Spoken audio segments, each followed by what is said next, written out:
I'll be I'll be right back, guys. I just got to get some stuff.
What up? What up? We rocking and rolling all day long, huffing and puffing and singing that song. All the little birds on Chamber Street. What up, y'all? What up, Ant? How you feel? How you feel, Batman? We gonna shoot your shit tonight, dog. Fred on his early shit. Yeah, it's Sunday, dog, and you know what I mean. The kids went to bed and shit, and you know what I mean. We had a went to a pool party earlier, and for the kids can. I don't have a pool, so my neighbors have a pool, so we had like a neighbor barbecue and shit, and so that's it, man. We good, man. I'm feeling good, man. How y'all feeling? It's fight week, dog. Shit, it's fight week. It's fight week. It's fight week, and it's gonna be a good fight week, dog. It's gonna be a real good fight week, and I'm totally excited. And it's in my city. It's in my city. Oh yeah, I rent you up, dog. My bad. My bad. My bad. My bad. My bad. My bad. I don't think about it all the time. You know, when you produce in the show, you work in the show. You know what I mean? Some things you may miss.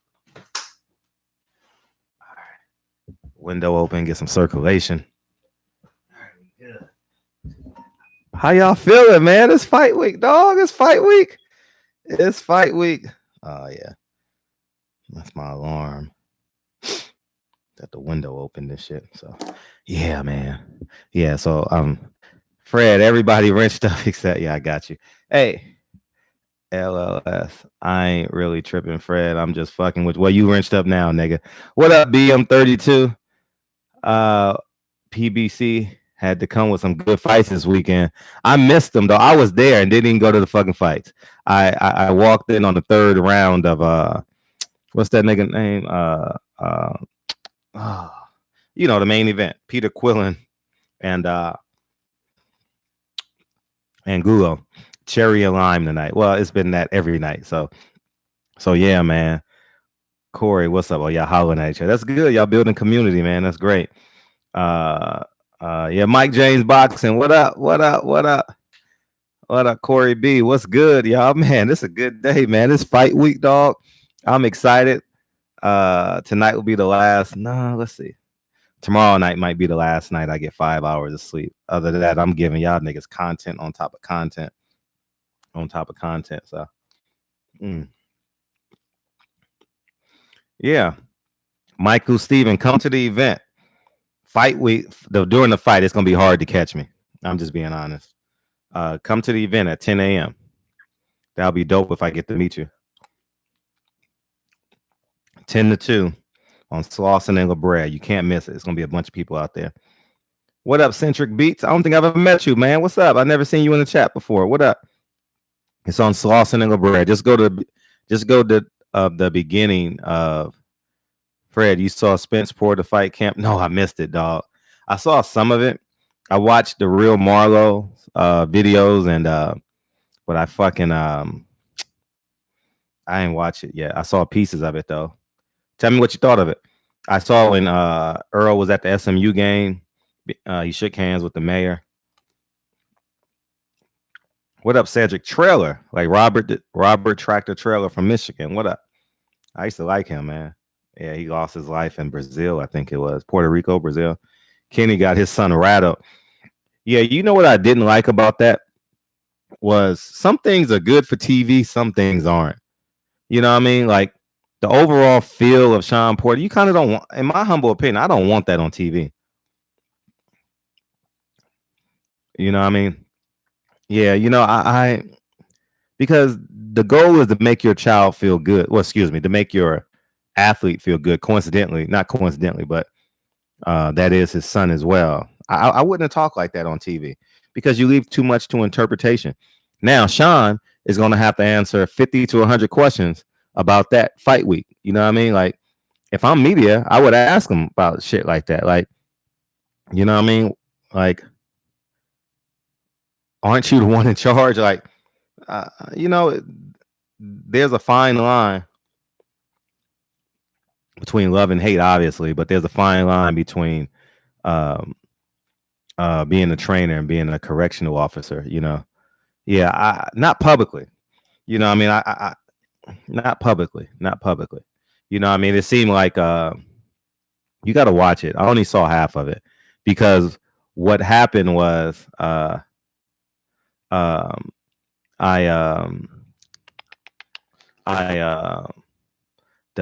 football went over and it fucking cut into my it cut into my my automatic records. So it's fucked now. So I don't know how I'm gonna watch it now because I was trying to watch it on the app, but I they got to make it easier for us to watch this shit on the app, man. That shit is hard to watch on the app. What up, Brandon? How you feel, man? I'm sure you'll be calling in tonight. Mike Henry, Kenny is an egomaniac. Man, God.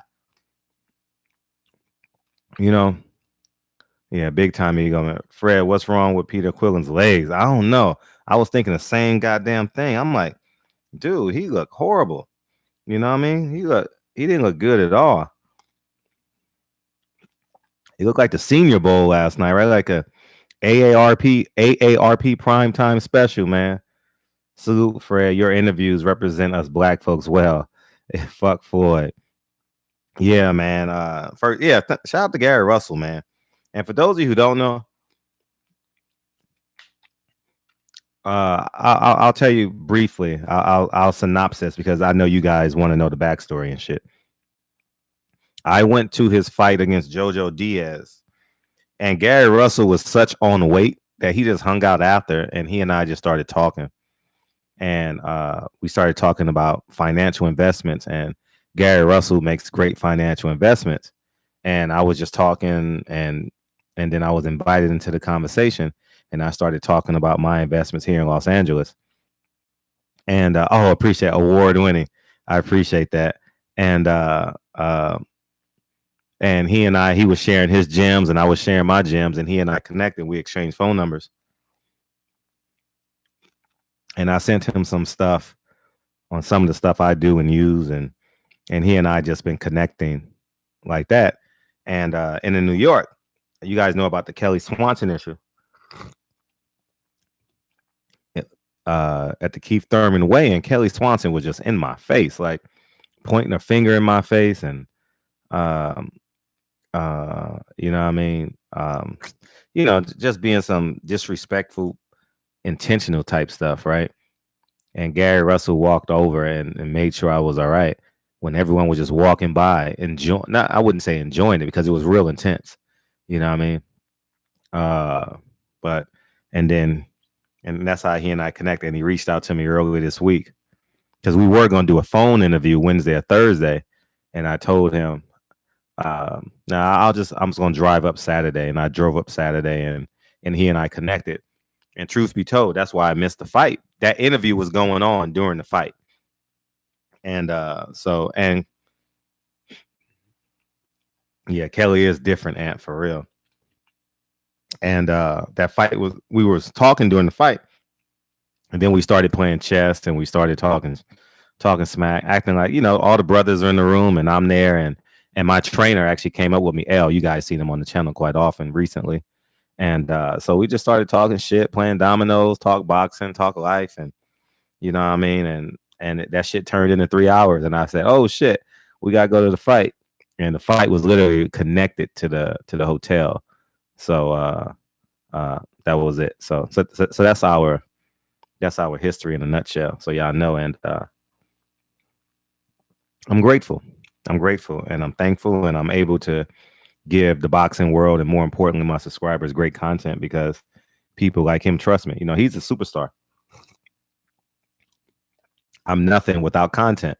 I mean, no matter how great a person I believe or you guys think I am, I ain't shit without content. Let's just be real. And that nigga is the content. He is the king. He is the superstar. He's been great since he was 10 years old. If you guys don't remember, and that's the truth. So I remember hearing about Gary Russell when he was 12, 13 years old, fast hands, trained by his father. And, I mean, you guys heard about Gary Russell when he was a little kid. Yeah, I remember him. Yeah, I remember the stories. Kind of like Truck, you know what I mean?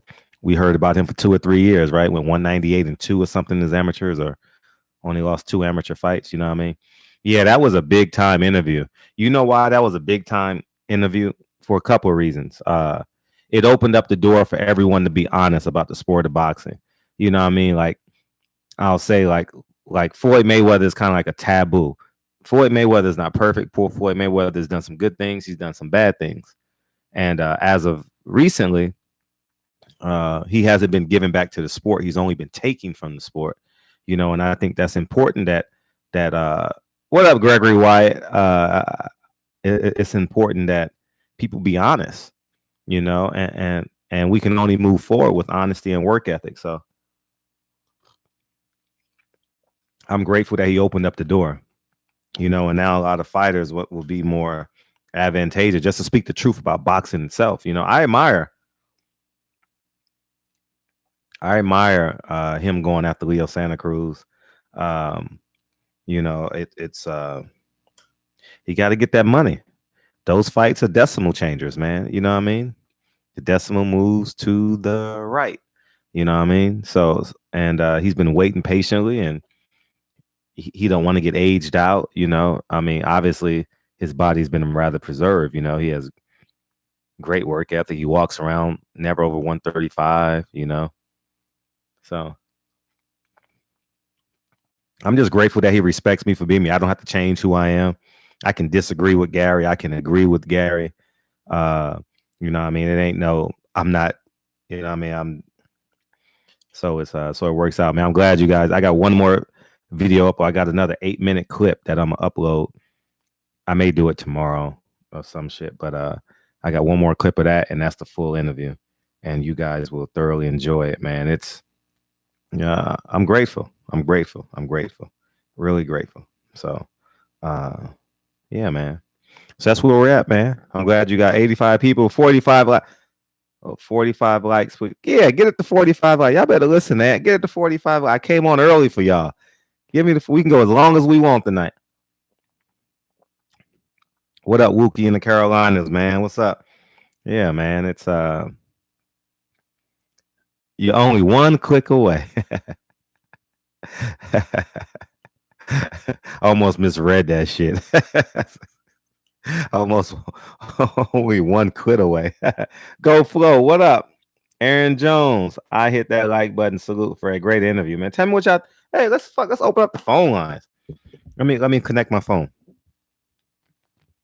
Let's open up the phone lines and let's talk about that interview because I know it was I know it was a polarizing interview because whenever I get like 5 or 6 DMs, it kind of represents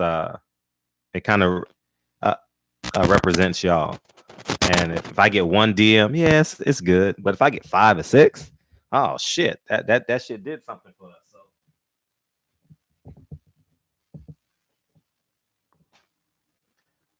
So since it's for y'all reactions and responses are definitely more important than mine.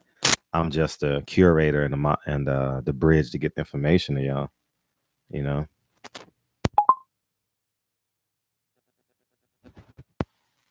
Yeah, Matthew Valentine. I tried. I gotta figure out how to find my block list. I'll be honest with you.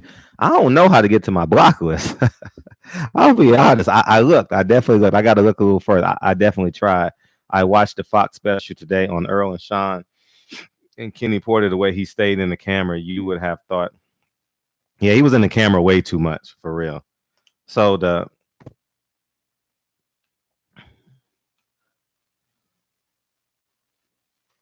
phone line's open, man. Let me hear what y'all got to say. So I got to look again, Matthew. I ain't gonna lie. I tried 1000%. I got to figure it out.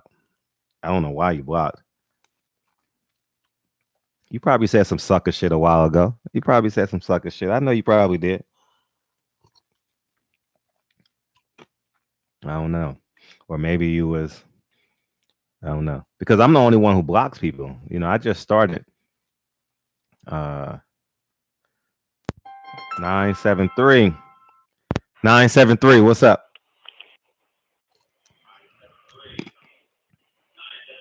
What's up, man? I hear background. Mr. Hawthorne, what's up, Big Fred? How you feel, man? You all right?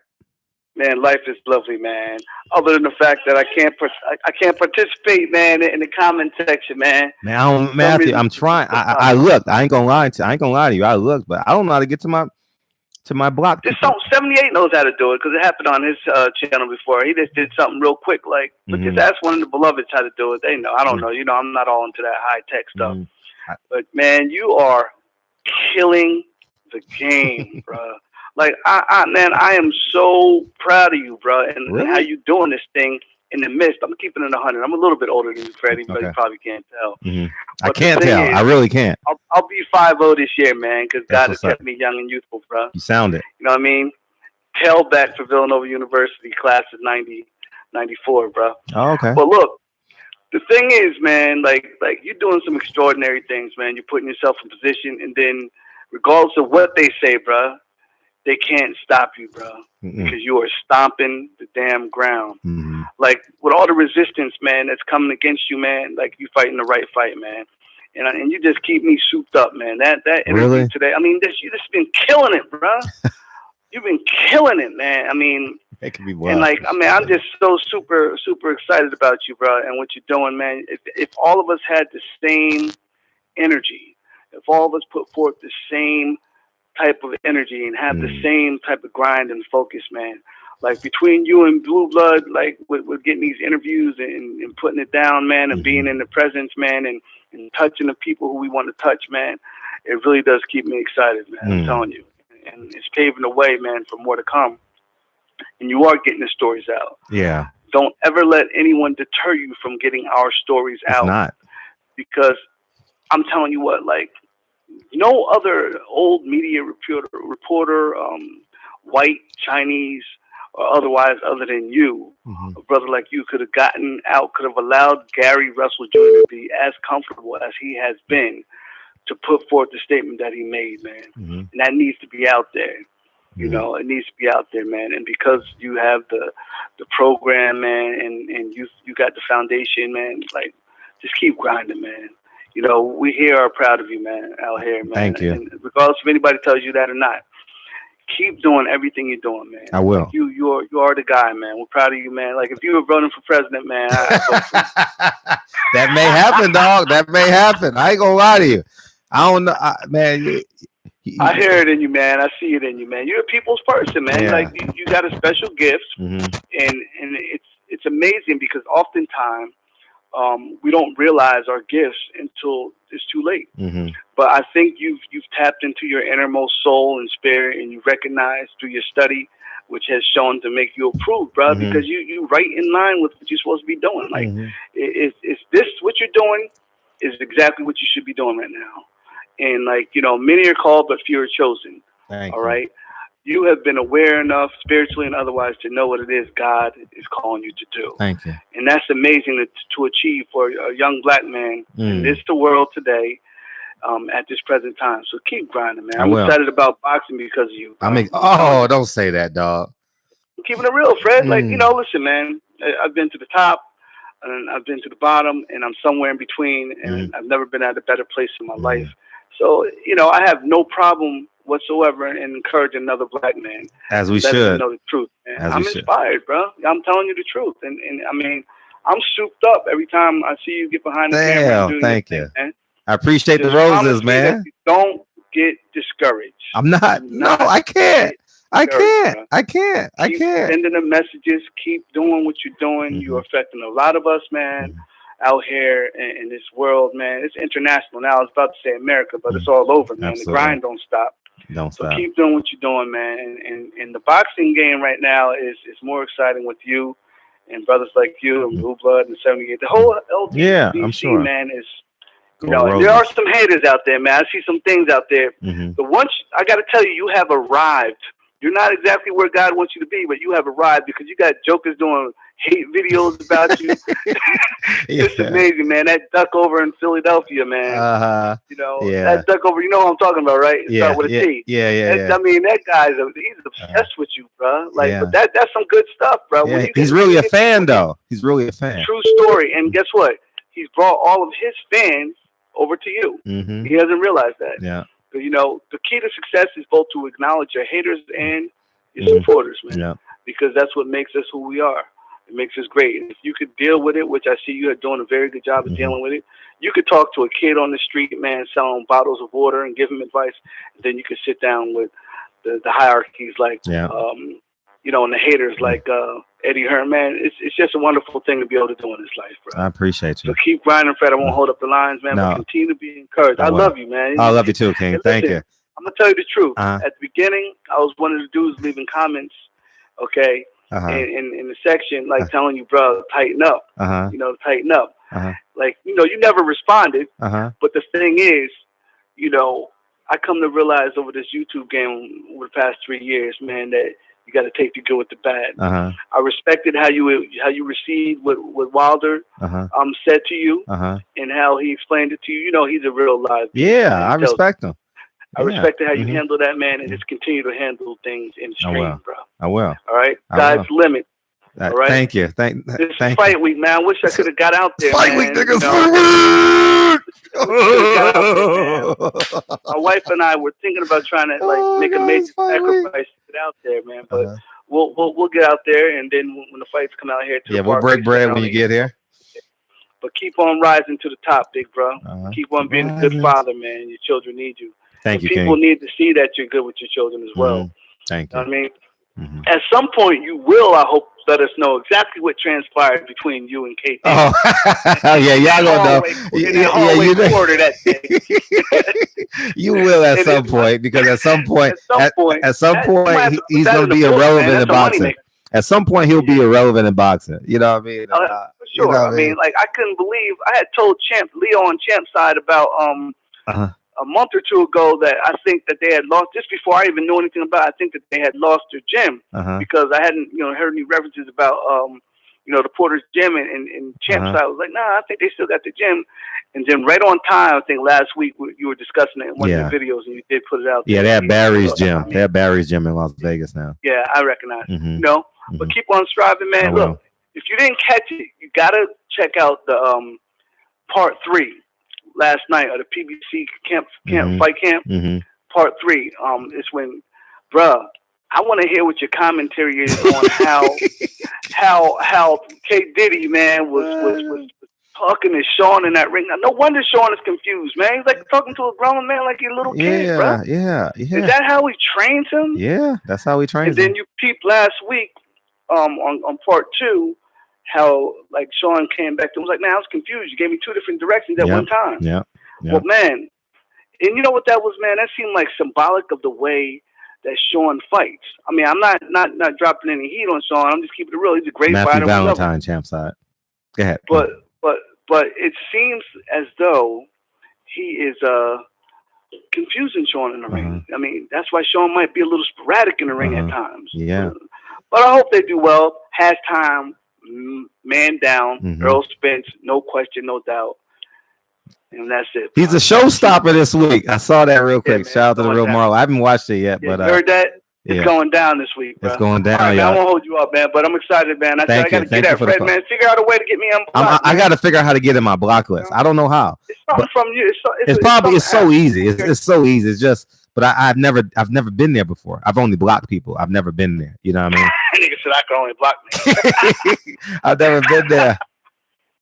All right, big bro. All right, I'll holler at you, man. All the time. All right, keep grinding. Hollywood PJ, man, what it do? I've never seen you in the chat before. What up, man? We having fun.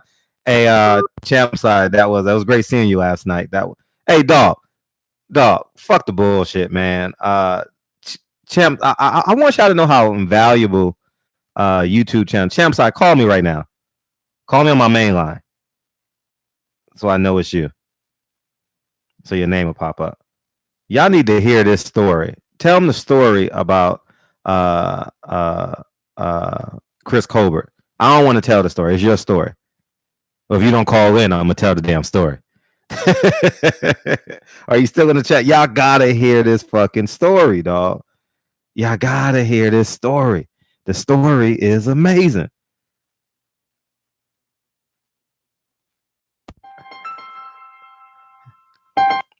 Hey, Leon, thanks, man. Hey, first of all, y'all put your link in the chat too. Tell this damn story, dog, about Chris Colbert. Right. Hey, shout out to the chat. Barbershop Conversations. You already know what it is. It's my dude right here, Fred. So yeah, man, it started in Vegas when we was out there for the Charlo Cotto fight. I had got up with Chris Colbert after the fight. And just topped it up with him real quick. You know, after we had got out the fight and we was walking with Spence and all of them. So I remember that. Yeah. So we was out there in the casino, and I just talked to him real quick, and he was like, "This was right when he changed his name." And a lot of people didn't know he had changed his name. He used to go by Lil B Hop. Everybody who saw him in the Netflix, they saw Lil B Hop. That was his name. So I don't know why he changed it, but he was like, you know, when he said it, he was like, they call me Prime Time. I'm the Deion Sanders of boxing. He's like, nobody in my division can't fuck with me, you know, such and such. So what happened was I use that content, you know.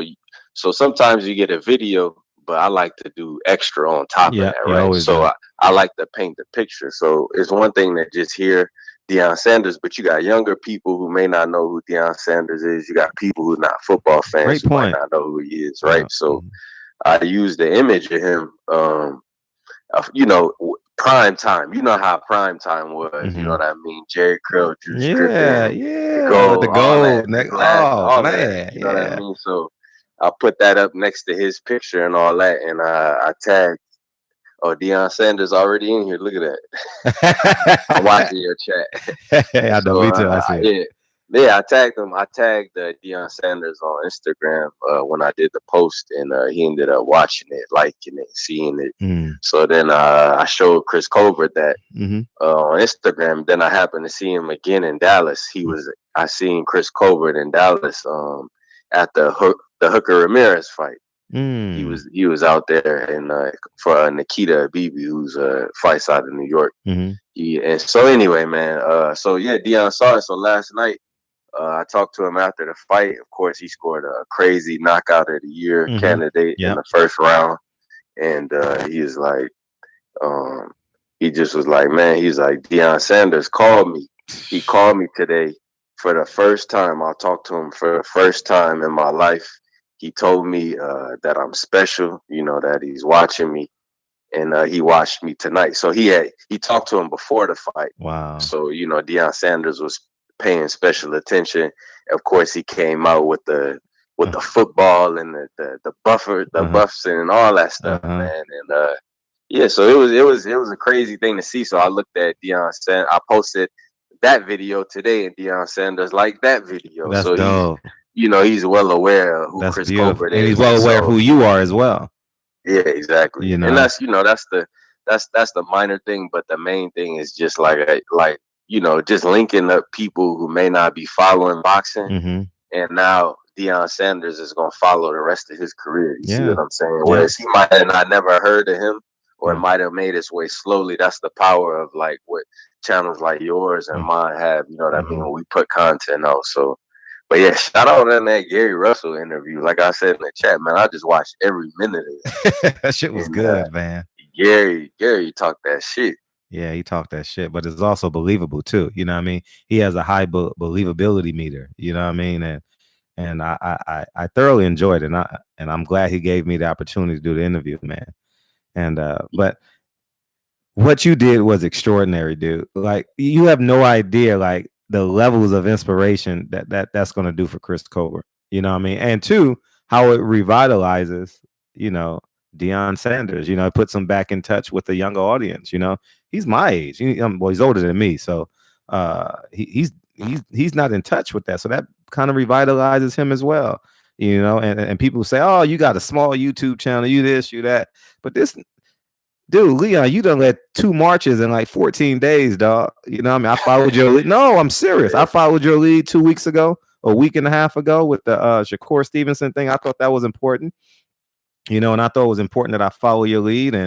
And I did a video, then Trill Boxing Talk did a video, and other people filled in the gaps as well. And because of you, we got that taken off of Box Rec with the Shakur Stevenson mugshot, and that's why it's important that people should subscribe to your channel, just based off of the fact that you're going to do right. You know what I mean? And the boxing content is the icing on the cake, but you're going to do right. Heart's in a great place, and I think that's exceptional for real. Yeah, I appreciate that. And for those of y'all that don't know, like I said, like I told you, Fred, I've probably been following longer than a lot of y'all because I was there. I feel like in the beginning, at least, like I always told you, when I seen Dante's video, you and him walking through the parking lot, I think that was after the Floyd Pacquiao fight. Something like that. That's how long I got lost. We couldn't find his truck. I remember that shit. Yeah, way before I ever made, Champ Side ever came to existence. So, you always inspire me, man. So, like I said, it's a pleasure to be out there grinding with you. And, I'm just, I'm educated outside of boxing, so it's easier for me to maneuver on topics like that. You know what I'm saying? Gotcha. But yeah, we're gonna keep the pressure on. We're gonna keep doing what we're doing, and I'm appreciative of you and also Black Fight Fan TV and 7-8 and the LDBC for showing love too. So. Yeah, definitely, man. Now we got Spence Porter fight week. Oh shit! Yeah, you gonna have some great content, and you did some great stuff with Earl. That analogy you used, I've used it more than once. More about the black quarterback and the Mikey Garcia. Right. That was your idea. That came from you, and I thought that was a hell of a analogy. And so I mean, we got the experiences and to know enough to point little stuff out like that's been existing and kind of check everybody so that everybody knows, like, we're not trying to see that stuff no more. Like I saw y'all pointing out the article about not the Spence article about not fighting Pacquiao or something like that. Yeah. It's things like that we got the power to kind of balance the scales out. Yeah, no, we do because people don't like being talked about. I don't care what nobody say. It can come from a channel with 13 subscribers. No one likes being talked about, man. And then it gets bigger because if it goes from one channel to one channel, it's gonna go like Gary Russell. That's all people been talking about for the last 48 hours, 36 hours is Gary Russell. You know what I mean? my timeline is Gary Russell and Spence and Porter. That's all that's on my timeline, and it's very powerful, and it's very humbling to know that we have the power with the subscribers to make a difference. Leo Santa Cruz is not going to be comfortable fight week when you fighting Gary Russell. He has to answer that. He has to answer to that. I thought it was interesting. I've never seen a fighter. Well, I'm not gonna say never seen, but just to hear Gary Russell talk about Floyd Mayweather, the way he talked about him, saying, I separate the fighter from, how he acts now. And I thought what he was saying was pretty powerful, and to an extent I agree with him, but I've never heard nobody really wants to step on Floyd's toes like that. Yeah. You know what I'm saying? Yeah, because people see him as the Godfather. People see him as the extension of Al Heyman. People see him as like the untouchable man. But when in reality, Floyd is not perfect. He's done some good things. He's done some bad things, but now he has to start giving back to the sport of boxing. We accepted the fact that, he had a ski mask on, so he was insinuating that he robbed the bank against Conor McGregor, and he Right. did, and now it has to be reciprocal now. You know what I mean? Like you got that water cycle doesn't have a hole in it. It just keeps on going in circular fashion, and it's time. It's time that he start watering the grass, and we're waiting. We're waiting. I don't care how much money you have. I'd never asked a fighter how much money you have. I've never asked a fighter that question. I don't give a fuck how much money you have. Who you fight next? How'd you get to this point? What's your mindset? What's your pros and cons, the pluses and minuses, the goods and the bads? I don't give a fuck about how much money you have. Like that's old. That's for that's TMZ. TMZ does a great job at that. And that's their lane. And I keep telling you got to tag them videos, man, because I seen your video on Instagram. Scrolling through Instagram, I just seen Gary Russell sitting in the hotel room. Oh, yeah, you tell me that all the time. And then I saw on Twitter, somebody, some print media had posted, about your video, but they said from barbershop. Oh, really? I think it was Michael Benson. Okay, Michael Benson. Okay. Yeah. So it was a couple people in print had picked it up. So like I said, man, they try to downplay, people like us with the YouTube stuff, but they steady. The closer we get, and the more, because like somebody said earlier, there's no way Gary Russell would have opened up like that to anyone else but you because of the relationship y'all have established. Yeah, the relationship. Yeah, true that. I tell every black man, there's not been a black man I've ever touched since I was probably like 31 that I've never told him I shake every black man's hand and say I love you, man. Like, it's I think we're spiritually connected. I don't care if you date a white woman, you robbed the bank, you've been to jail. Malcolm X is my hero. So Malcolm X was all of that. You know what I mean? And so I think that we're spiritually connected. I don't give a fuck what's going on in your life. I don't care what's going on in your life, but I genuinely believe that we are spiritually connected, and we saw that in the Gary Russell interview. I'm just in this hotel chilling. His brothers is on the side, just shooting the shit. They all can beat me up, so it wasn't about that, obviously. So what I'm telling you, the comfortability meter was high. I wasn't fearful or nothing like that. I was very comfortable, and I've always been respectful, as I am of all fighters, and that's it, man. Yeah, it was a good weekend. I missed the fights because I was in the hotel and shit. Yeah, no, actually the fights was real. The fights was real good on that card, man. But I started cracking up like you did when Gary said he looked behind the curtain. He said they might be hiding back here.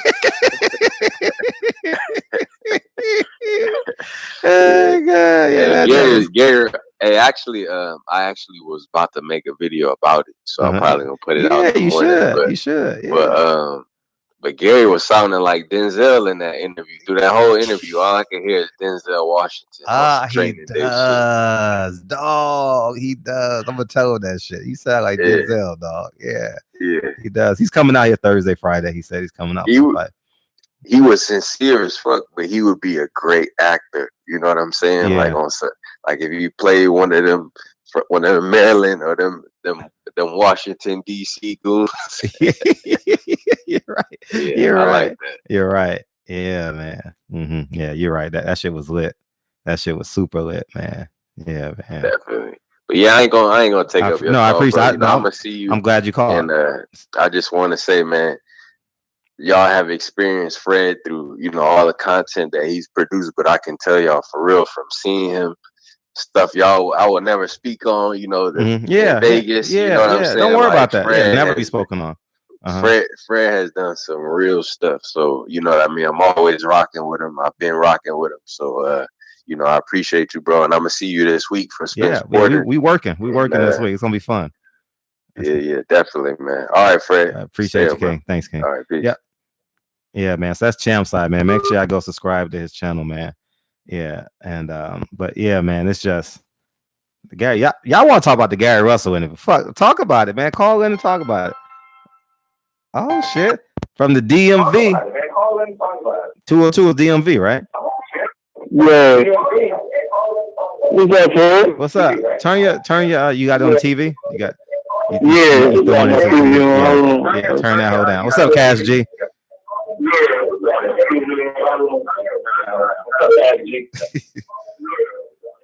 Yeah, Fred. What's poppin', man? How you feel? Man, what's up with you, man? I'm good. You about to hold me up, nigga? What? Am I good? Yeah, you good? No, Thank God. Oof, I was nervous. I was nervous for a second. You like, what's good with you? I was saying, what's up? What's up, man? Nah, man. I'm one of the reasons. I'm the main reason why you got that interview with Gary Russell, man. Oh, thank you. Yeah, you're a bat, right? Yeah, man. Yeah, I appreciate you, man. I shook your hand last night. Thank you, dog. I appreciate you. Thank you, man. Thank you. It was a humbling experience, man, for him to trust me with that information. Thank you. And yeah, man. I always look at your content, man. I'm digging what you're doing, man. You, Bluebird, Fight Fan TV, and what's my man name? And Goodfellas. Oh, Goodfellas from Philly. Okay. I just be digging y'all content, right? Thank you. I appreciate it. It meant a lot. You know what I mean? Man. Like, let me touch on a couple of little things with the Gary Russell situation, man. Go ahead. Like, what you call it, the media, the main media. Every time my brother fight, they always bring up the Lomachenko loss, right? But when Lomachenko fight, they never bring up he lost to Salido. It's like that shit just disappeared. Yeah. We talk about that all the time.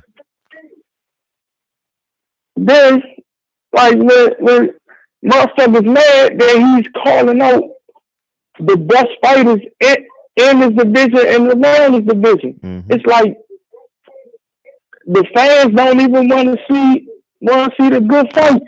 They want to see Tank Leo,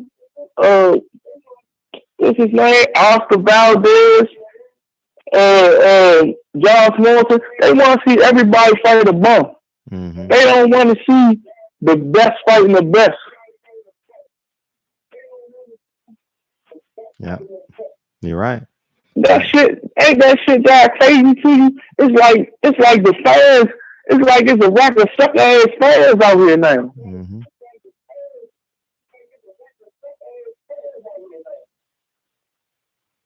Nah, you're right. It's like everybody timid, like parents, like these mothers that be babying their like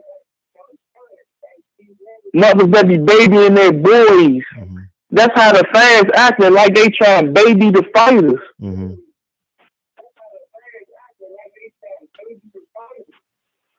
and not even with my brother. That's like the Jamel Charlo, Andre. Y'all they letting Canelo duck who he was, but yeah, facts. I just did a video on that today, earlier today. Man, that's why I hate to say it. That's why UFC winning. Mm-hmm.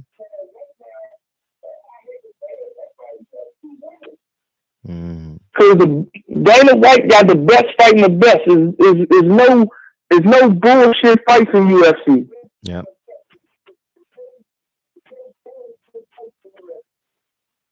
Man, I just say, man, boxing is going to.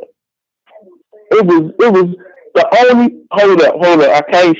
The welterweight division is the only division in boxing that's on the rise. In the heavyweight division, they giving up good fights here and there. When the last time you got a good fight at 126? When the last time you got a good fight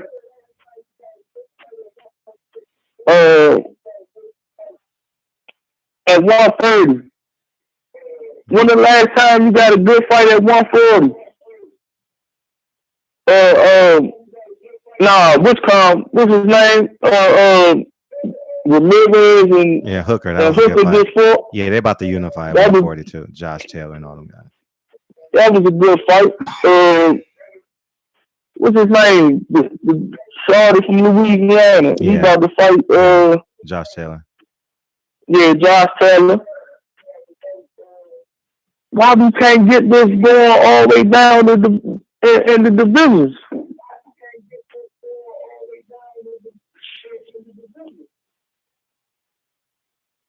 Man, I be shaking my head every time I see my brother, man. Because I'm one of the reasons why he's speaking out now. Because I constantly keep telling him, man, you can't go the route as a Pacquiao, even the white boy.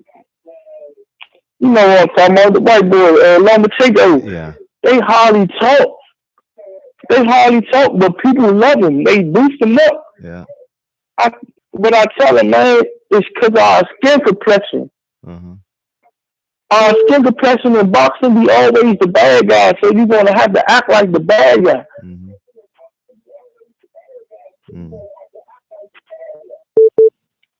No, you're right. Yeah, man. It's a shame. But like I told him, man, Mayweather laid out the blueprint. You don't have to go with the all the luxury shit, but you're gonna have to run your mouth, though.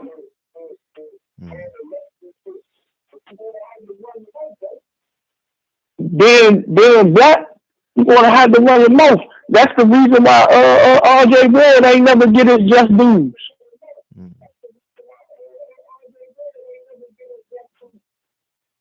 Cause he played his role. He never got out his character. He wanted to stay in his character. But man, look, man, this shit is called entertainment, man.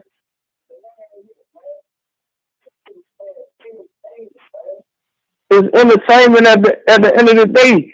Man, that's why wrestling do what it do, because it's entertainment and sports.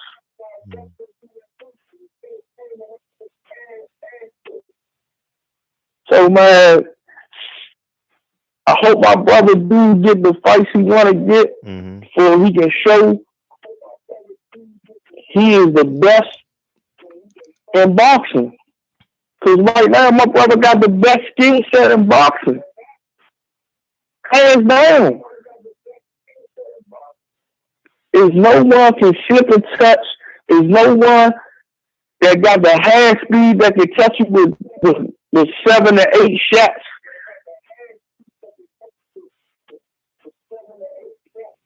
They can sit there, stand there in the fucking mist, slip punches, touch you, make you don't want to fight. If you go back and look at all his fights, don't nobody fight how they fight anybody else. They scared to fight the first part of the fight.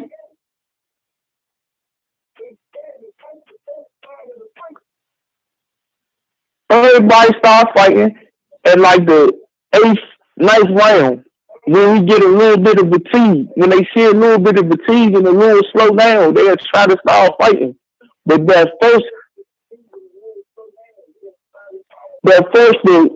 1 to 5, they don't even throw punches. JoJo Diaz ain't start really throwing punches till the 8th, 9th round.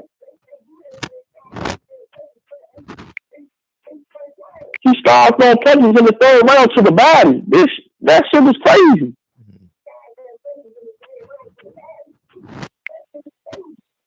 But everybody say that was a tough fight.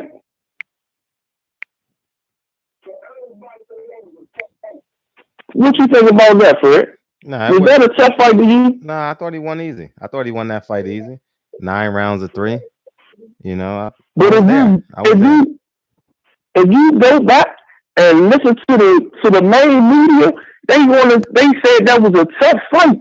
Nah, I mean he just cruised the 12th round. Like I you know what I mean? He didn't. That's all I saw. I saw him cruising in the 12th round. You know, I saw him looking at the clock, seeing how much time was left. But I mean, he had already won the fight. The fight was already won at that point. You know, he controlled him with his hand speed in the first half of the fight. And Leo keeps ducking. Yeah, Leo ducking. Ducking. Listen, look how he ducking though. Now, when he won his joint in February, after the JoJo Diaz fight, he fought JoJo Diaz and Leo fought in February. Leo come out with I got the plan to beat Gary Russell, this and that and this, but won't make the fight. Mm-hmm. But everybody let this guy just keep smoothing, keep going out because he got a nice demeanor. He got a nice demeanor about him. Mm-hmm. And he got a nice demeanor. Man, fuck that shit. This shit boxing, man. Mm-hmm. Don't nobody like Fight Hype TV when the lady he be doing his most interviews with the lady. Mm-hmm. Yeah. Mm-hmm. She never asked him a tough question, man. Don't nobody never stick this camera in this guy's face to ask him a tough question. Yeah, you're right. That's why there's barbershop conversations. Yeah, I'm gonna see Leo this week. I'm gonna sit him down and talk to him. He always offers me time. We'll sit and talk. Man, when you sit down and talk with him, ask him them tough questions. Ask him why he ain't signed the contract yet. Ask him why he keeps saying, listen to this, Fred. And this shit before me and shit. And I always tell them motherfuckers when I'm out here arguing with people, right?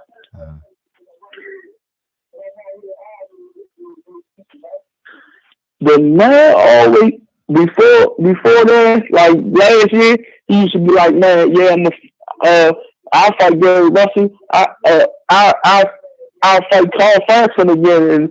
But if you want to fight one person, why you keep bringing these other people's names? Mm-hmm. He was you fought him twice already. Why you want to fight him a third time? Mm-hmm.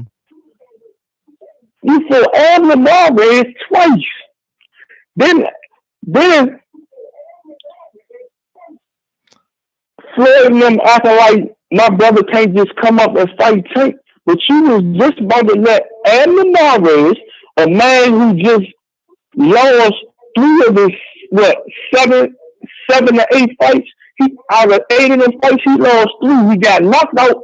He got knocked out by Johnny Gonzalez. Then he got beat twice by Leo Santa Cruz. Then somebody just say something about his resume. So I go back and look at his resume.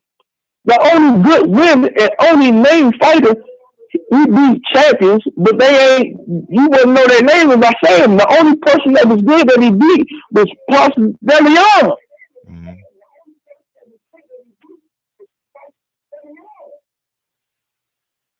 And how come you get to fight Tank, but my brother can't fight him? You gonna get it. we gotta take these other calls too. So hurry up, nigga. Hurry up. Hurry up. No, I just had to get a lot out of my chest, man. That's all, man. I know. And obviously you can tell by the reactions in the chat when you was reading it that we're thankful that you was the bridge to help me get that Gary Russell interview. Thank you again, for real. Yeah, man, I'm gonna go and let you go, but man, these fighters who keep doing all this sucking ducking, man, y'all need to boycott their fights, man. People need to boycott these fights, man. When the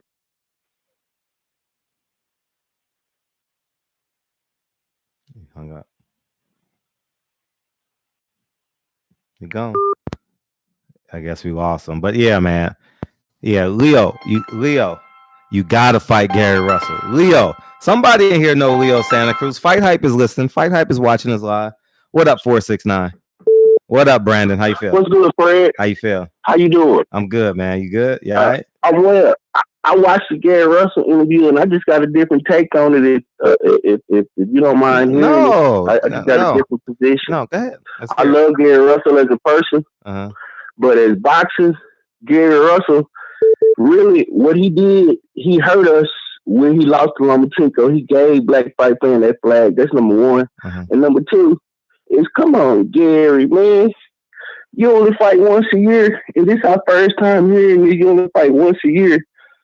And you sat next to Eddie Hearn, dude. You don't do Al Heyman like that. You don't use the white man as leverage and then you start talking about what the white man, the white man gave you. If I was Al Heyman, come on, that's somebody that you're not sure of. Do you put the person that you're not sure of in that position, or do you put the person that you're sure of in that position? The reason Leo Santa Cruz is getting all these looks is because he's been sure of. That's all it is. It ain't got nothing to do with it's because he's been sure of. It's because he's been put in these positions and he come through them. Gary Russell got his first position that he was put in, he didn't come through. So then he had to go to the back of the line. Now he's talking about jumping up 2 weight classes and calling out Tank. Come on, man. The Lomachenko name didn't fall out your mouth. The guy you said you was going to go looking for the ends of the earth to. Follow around the ends of the earth. Everybody follow Gary Russell. We love him. I love his daddy. I love his brothers. I love the way they carry themselves. They got a real family unit. You can see it. You can see the way they move. And Big Gary is a man who look like he about his business. And when Gary was talking about them boys don't want to walk up on him, I believe him. I believe Gary. When he was like, man, them boys don't put their finger in my face. They not going to do none of that. I believe him. I believe he that dude. But what Gary got to do, that talking, that Superman talk, that don't sound good when we saw you get waxed by Lomachenko, man. That don't sound good when we see you fight once, when we only see you fight once a year. That don't sound good when you are not out here putting your name. If you fought and you put your name out here the way the Tank put his name out here, it seemed like the DMV and DC, it seemed like they got a little thing going. You can hear it. You can hear that they feel like they should be, we should be here, and why they won't fight my brother.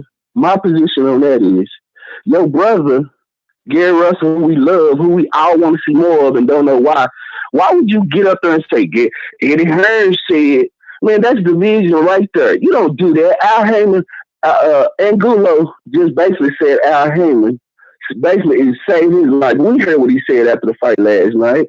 He said he was down and out, and basically Al Heyman did stuff to his family that he can't even pay Al Heyman back to this day for. That's what Angulo said last night. So I don't like the angle that he's playing where he's flirting with the white man. You want to sit here with him? And if PBC don't treat me right, okay, well, go over there then, Gary, because PBC already got what they going. Don't sit and play that. That's not how you handle business. That wasn't a good look visually for you to be sitting next to that man cheesing at a DAZN event. Then you want to come over and you want to act like Al Heyman is protecting Leo, which is probably true. I wouldn't doubt that, because Leo, one thing about it, go look at Leo. Who look at Leo on TV when Leo come on, and go look on who look at Gary Russell. Not saying that Gary Russell is not a better fighter, because he is. We all know that. But Gary got to come on and start fighting, and he got to start coming on with it. That Kiko Martinez and all these other people he said he fighting, come on there, Gary. But you was wrong for sitting next to Al Heyman, and sitting next to Eddie Hearn, and you was wrong for you was wrong the way you trying to play Al Heyman against Eddie Heyman. Al Heyman against Eddie Hearn. That's not right, and that wasn't the visual, and I ain't like it. And that's where we at. So let's go, Gary. Get your business together, and let's fight. Let's do it. Let's do a decent call with all your brothers, and let's get it popping. What you think, Fred? I think that you could say the same thing about Leo Santa Cruz after he lost to Carl Frampton, but he got the rematch. I agree. I agree. And to your point, but tell me you didn't like the visual of the way he was sitting next to Eddie. I didn't interrupt you, Gary. Brandon, I didn't. Okay, I let you talk because you got to, because you're taking the other side. Maybe you'll give other people confidence to call in. I'm sorry. If they disagree, no worries. Okay. I think 2 years is a long time. I think 3 years is a long time. Leo Santa Cruz is, haven't really fought a fight that he wasn't the favorite in. You understand what I'm saying? And if Gary Russell is the longest reigning champion and Leo Santa Cruz has gone through 2 belts at 126, that fight should have been made. And this, it was like it's easy for that fight to be made. Is the question why Gary Russell is fighting once a year is because he's waiting on Leo Santa Cruz? Is he waiting on Abner Mares? Is he waiting on a unification bout? Because there aren't really any A-level mandatories out there for anybody. The only recognizable fighters are the champions. Why haven't they unified? And PBC had at one point had 3 of the belts. We never get the WBO belt, but should have unified. And let's go back to 120 when they same thing to Guillermo Rigondeaux. Abner Mares didn't fight Guillermo Rigondeaux. Leo Santa Cruz didn't fight Guillermo Rigondeaux, right? That's right, but Rigondeaux is for PBC. That's right. You just reminded me. Can he fight Rigondeaux? Rigondeaux doesn't have a belt. He wants to unify. Listen. Oh, I could do it. He's been champion for 5 years. He's been champion for 2000 into 15, 16, been champion for 3 years, he beat Johnny Gonzalez, who beat Abner Mares, if I'm not mistaken. This is just going off memory. I think I'm right or wrong. I think I'm going off memory, so correct me if I'm wrong in the chat. He beat Johnny Gonzalez for the title, who knocked out Abner Mares in the first round. How come Abner Mares didn't go get his belt? How come Abner Mares got a rematch a year and a half later after Leo Santa Cruz beat him soundly? These are points that I'm saying. Now, if do I want the leverage pin to beat Eddie Hearn? No, not at all. Not one iota of not one atom of my being wants Eddie Hearn to be the leverage pin, right? And truth be told, honestly, Brandon, it don't matter if he's black or white, because the argument would have been, for real, it would have been, why are you putting the brother against the brother? And why you see? So it's a precarious position, for real. It's a precarious position. At the end of the day, Gary Russell is 31. June 5th, 1988. Yeah, June 5th, 1988. He's 31 years old, right? How much longer do you want the young? I agree with everything Gary Russell said about himself as far as the fighter that he is. We all know that he's that fighter. We just want to see it. He fight once a year, and then we don't really see him no more than his fight. But I don't think his last fight was just super exciting. I liked his interest, though. But before I go further, it seems like the chat is killing me. Make sure you give me my wrench, man, because I have an alternative point of view, and these people might try to kick me out the chat. And okay. No worries. No worries. No worries.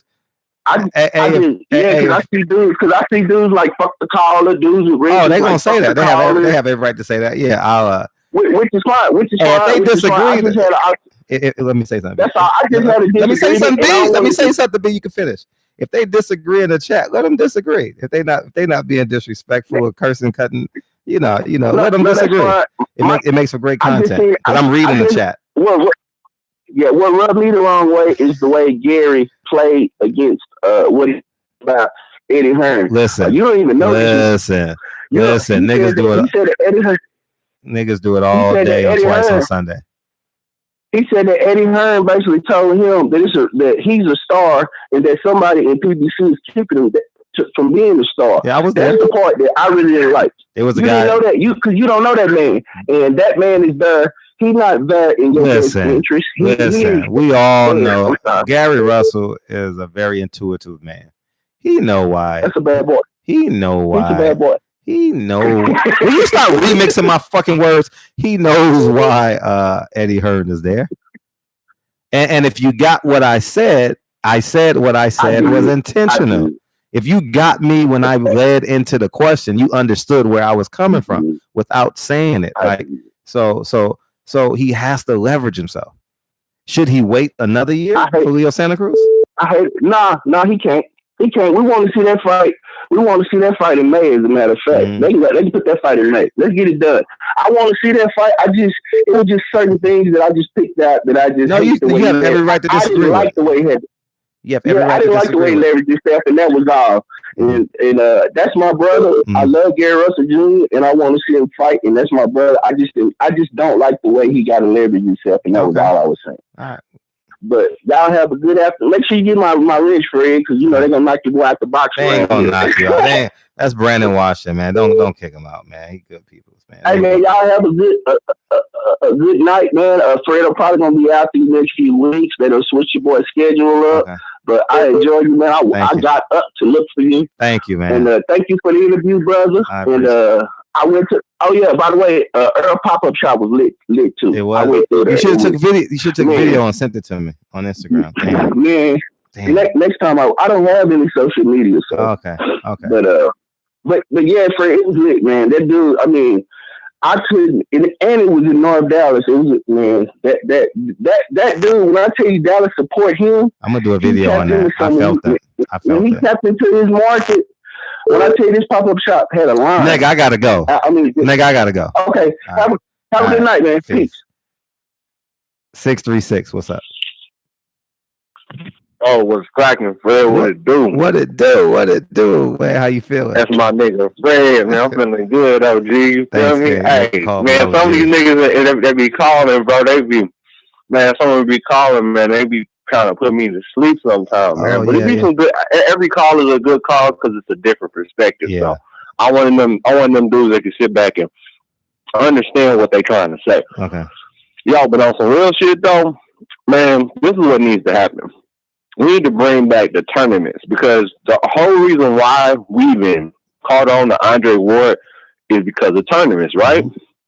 Why not have one for each hot division? We should do like a poll of what are at least like the top 5 hottest divisions in boxing. And, going by the numbers, like 168, like, 130, I'll say 135, of course, heavyweight, and 147, of course. I mean, that definitely got to be in there.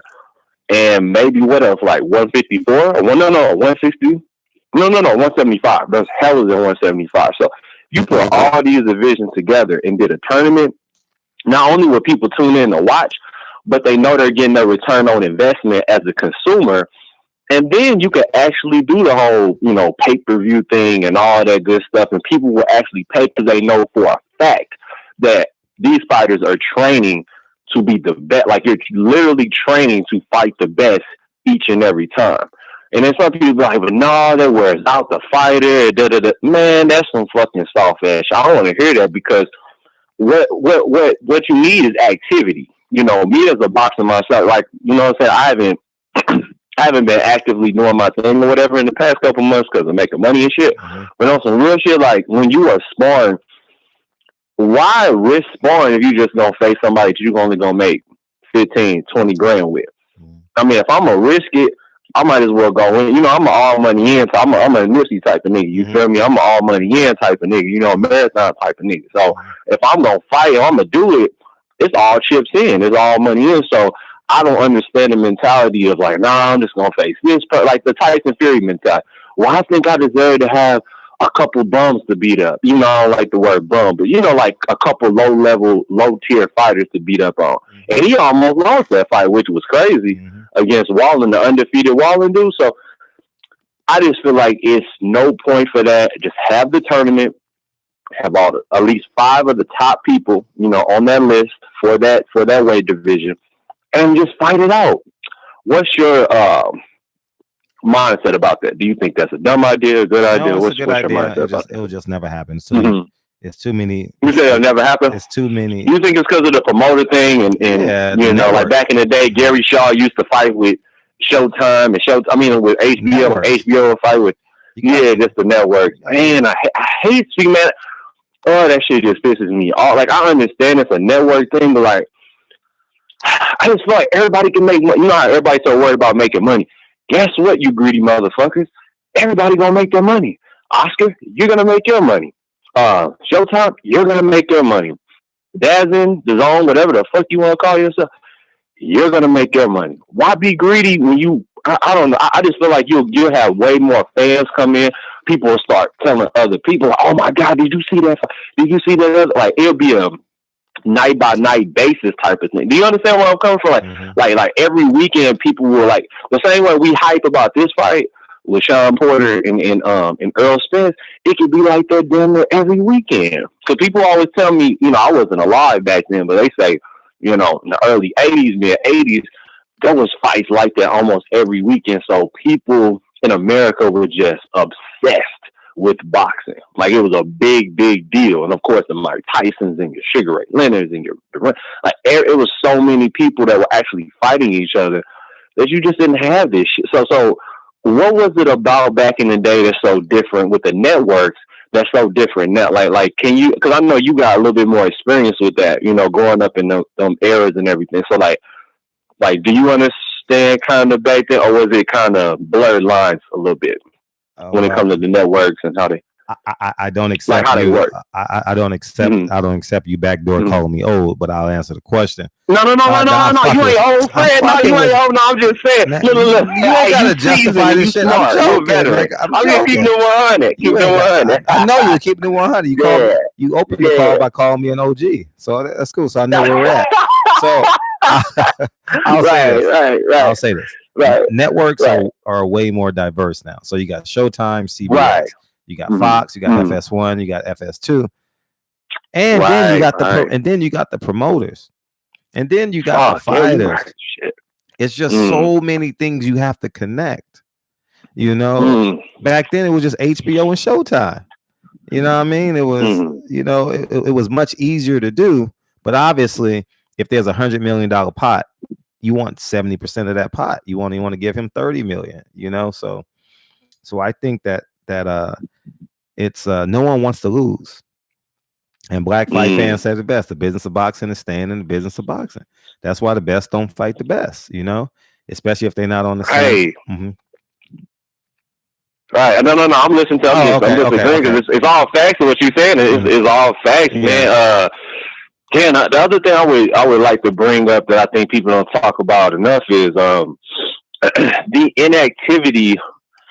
It just really kills a lot of these great fighters that's either getting to their prime or they're in their prime. I just remember when I was a kid, like people would fight a lot, but it really didn't damage them unless, of course, they getting their ass. So if you getting your ass whooped, I understand why you take 6 months, 12 months off to chill. You know what I'm saying? I understand the rehabilitation of it, you know, but like, if you're not getting your ass up, bro, you should be in there with like how David Benavidez was doing when he first came up, or even Canelo. People don't understand the reason why I even start really following Canelo. You know what I'm saying? Like his career is because that motherfucker was fighting 6 and 8 times a year. He wasn't fucking around, and that's how you build your brand. That's how you build an audience. Like, I just feel like nowadays, I understand it's about the money, but it should be about the fan feel. Like, people back in the day understood how to get the fans on their side. I just feel like now people try to shove money in people's face, but you're gonna run a lot of people away. You understand what I'm saying? Like the whole oh, money. Like, we get it. We grew up in the Floyd era. We get that you have money. We get that you have a mansion. Yeah. We get that you have a Rolls Royce. We get it. Now what? You understand what I'm saying? And the what is boxing. You need to focus on the marketing aspect. I just feel like a lot of that is missing. Mm-hmm. But to talk about the fight, man, with Peter Quinlan and Fredo Angulo. Angulo actually looked decent. He didn't look great. He didn't look good. He just looked mediocre and decent. And to get to Peter Quinlan, I gotta get on his ass, man. He called himself, you know what I'm saying? Like saying he was gonna beat him. You know what I'm saying? And it just seemed like his legs were so old, like he was moving like he was in quicksand. I really wish somebody would have post-fight interviewed him and asked him, what was up with your feet too tight in your shoe? I mean, what was it? And I'm not even trying to be funny, just being real. Like, he was moving so slow to hold. And I know Angulo knows how to cut off the ring. And Abel Sanchez is a genius at that style. That in particular style of cutting off the ring, being a stalker, the aggressive stalker that throws, lead left hooks, waits for you to get on the ropes and start throwing combinations. I get it. But you would have thought Quinlan would have, you know what I'm saying, learned that style. It looked like he literally woke up out of bed the last 2 weeks before the fight, trained a little bit, did a little bit of jump roping, a little bit of shadow boxing and mid-work, and then just got in the ring. That's what it looked like to me. I mean, what was your just hypothesis, you know what I'm saying, just your analysis of the whole thing with Quinlan? Because I really was rooting for him. I was like, come on, Quinlan, don't let this motherfucker catch you with these hooks, these slow-ass hooks. Come on, Quinlan, Like, do you think he just needs to go ahead and retire? Or do you think he should get one more shot? Because it looks like his heart ain't in it no more or something. There's something missing there. It wasn't something missing. His body wasn't responding as he thought he would. I don't know if it's inactivity, the fluctuation of weight. His body just couldn't respond. He tried to. There were points in that fight where he literally tried to put the, as they say, turn up the gas, or whatever it's called, and he couldn't do it. He physically couldn't do it. And because of that, after he got off, he was in middle distance. And Angulo was allowed to get off. And it was nothing he can do to get out of the way. There were some punches that he knows to slip because you say you fight, slip, pivot, slip, pivot. Slip. You slip the jab, slip the right hand, you roll, and you know what I mean? And because of that, the auto training in his head, thank God he didn't get hit by those punches, man. But at the end of the day, I'm not gonna take money out the man's pocket. He knows where he's at. He's gonna go home and watch this fight, and he's gonna have to make a decision. He's a co-main event fighter, if that, and I would definitely ask for a rematch. FS1 will love that. He needs some get back. He needs some get back. You're right. But they will love to have that fight. FS1 will love to have that fight, and then Angulo will love to have that fight either. Because do you really want to see him at 168? You know what I mean? Caleb Plant. Do you really want him to fight? No. Yeah. Look. Caleb Plant, that's white chocolate right there. You know how in basketball they had Jason Williams and he was called white chocolate. He was called white chocolate because he played like a black guy. You know what I'm saying? Just that finesse, that agility. And the same thing with Caleb Plant. There's once every while you have this white guy that come in there that just got a lot of flavor. You feel me? Like, I'm gonna be honest. I thought when I first saw Caleb Plant fight, I'm like, is this nigga is he mixed or something? He just hella light skin, because he had the fade and all that. So like when I found out he was just wild, I was like, damn. And like, dude just got that. Certain people just got that sauce, and he just got that sauce. You feel me? He got that juice. So like, he would whoop Peter Quinlan ass, and he would definitely knock out. And I mean, that's just keeping it 100. You feel what I'm saying? Skills pay the bills. Yeah, man. So I gave words of encouragement to Kid Chocolate. I was like, man, you know what I'm saying? You can come back, man. You just gotta really, really focus, because you can't half step in this sport at all. You feel me? Like, you have to take every step. Like, you gotta act like every fight is your last fight. And a lot of people be like, well, that's kind of suicide to think like that. Ain't that a lot of stress? Ain't that a lot of anxiety? But guess what? fighting in the ring is just like real life. It's a fight. When you wake up, not every time you want to get out of bed. Sometimes you just want to sleep on your satin sheets or whatever kind of sheets you sleep on. You don't want to get up, but you have to get up because you for longevity. You're doing for your legacy, doing for your family, doing for your kid. There's always something that has to get you up. Otherwise, you're gonna be a lazy bum. And who wants to be a lazy bum? You feel me? Right. So I just nigga, get off my line, nigga. Get off my line. You gotta get off your line. All right, Fred. All right, my nigga. All right. What up, Top Cats? How you feel, man? The only nigga I know that go to bed early and wake up late. What it do? Oh, man, that was a great intro, man. I fucking fucked it up. You heard the intro. What's up, man? Top Cats. No, you can't hear? Top Cats. Yo, what's up, man? Peace. What up, man? How you feel, man? God damn, nigga, I feel like my head got the motherfucking pop out, man. Woo! God damn, man, friend, what is this, talent night or some shit? I've been hearing about the show, man. I said I'm gonna come check it out. God damn, this shit like waiting in the DMV line, man. God damn. Hey, man, I swear I thought I was even trying to sign up my Social Security card, man. How long ago waiting that, man? Well, these niggas calling me auditioning on your show, Fred. What's up with that shit? You niggas trying to get a coat, goddamn, they trying to be your co-host, Fred. I know. Man, I'm talking about, I've been out there so long, I forgot what the hell I was calling in for, man. What's up with you though, Fred, man? You ready? You got a big week going. I'm solid, man. You staying? You're not coming out here, are you? Nah, man, I ain't gonna come, man. They flipped on me, they switched on me at the end, man. They told me they were gonna come out there. Okay, yeah, it's gonna be a fun week. I'm gonna give you guys as much content as I can, and we're gonna have a great time doing it, man. Blue Blood gets here Wednesday morning, and we're gonna have a great time, man. It's gonna be fun. You got me feeling bad, man. You sound like you fucked up about it when you coming. Nah, I'd rather y'all niggas stay in Houston, nigga. I don't want y'all niggas in my city. You know what I mean? Nah, niggas. Y'all niggas bring the rain. As soon as I saw your ass, a hurricane hit Houston.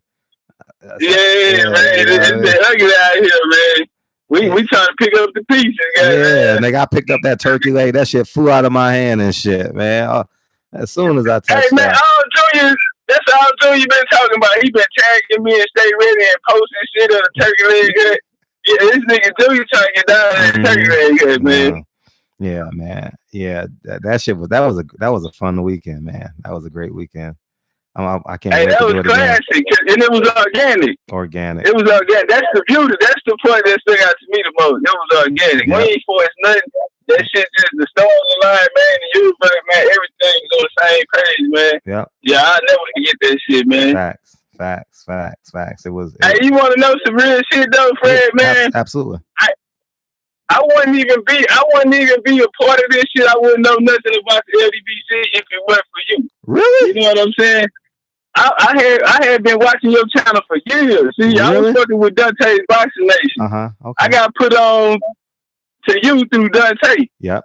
And so I remember it was one show you was doing, you did a video you was in Dallas and you was with Black Fight and y'all was at a diner or some shit like that. Yeah. And you was speaking to some queen. Yeah. That video, that shit like that was classic. You know what I'm saying? That was a shit I could watch that shit 2-3 times. You know what I'm saying? You was mentioning Black Fight fan. I didn't know you was talking about a person. You know what I'm saying? And now I came from the country. Yeah, now y'all cool to motherfucker. And see, I came from the country community, quote unquote country community. You know, I was in all of this type of shit. And then I was tapping into your boxing channel because that resonated. You know what I'm saying? I can mix that with sports. It was easy for me to transition. Yeah. And so you had, and then when I came, you had did something. You went off. And I had made a channel and I talked bad about your ass. Oh, you did? I talked bad about I was hot. Oh, I gotta hear that video. I ain't hear the video. You got to see it. I erased it. I erased it the third day. Cause look, watch this. Look, hey, Fred made a video. So somebody blocked this nigga. Go ahead. What's up? Niggas out here making videos about me trying to get their sons up. I'm like that. I ain't even the boxing channel, but but I didn't want to leave though. You know what I'm saying? Yeah. When you did, it was like this. Off, man, because I was just coming out of the chat. I ain't know nothing about 78, none of that shit. Black, none of that shit. You know what I'm saying? But so you speaking about the LDBC, that's how I transitioned. Oh, I didn't know that. That's saying? what's up. Now we all friends, man. Yeah, so no matter what my journey go, where this shit go, this boxing shit, you always gonna be attached to my story. That's you know love, what I'm saying? Man. That's love. That's love. Yeah. That's love. Hey, look, y'all hear that shit? Y'all hear Fred to like, this nigga, you the nigga made a diss video, right? I tell you what, but I'm glad you did start tripping, man, because if you wouldn't have started tripping, I wouldn't have been here today. You know what I'm saying? I was tripping. Like I know I don't bat 1,000, but my batting percentage is higher than yours, nigga. Hey, you still, I don't know. Not perfect. I think you were trying to pump that.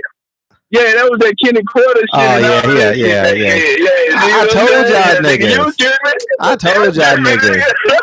I only believe 67% of that shit. I told y'all niggas that already. I was just building a fight. I told y'all niggas I was building a fight. Y'all niggas still but going. Watch the video, Fred. You gotta look at it like this here too. I wasn't in the boxing community. Okay. You see what I'm saying? I see what you're saying. I'm only watching you, nigga. You know what I'm saying? So I ain't understanding this shit. You know what I'm saying? So that's what happened. Oh my god. Hey man, I'm gonna get off, man. I appreciate you. Hey man, you got something different over here, man. This shit is different, man.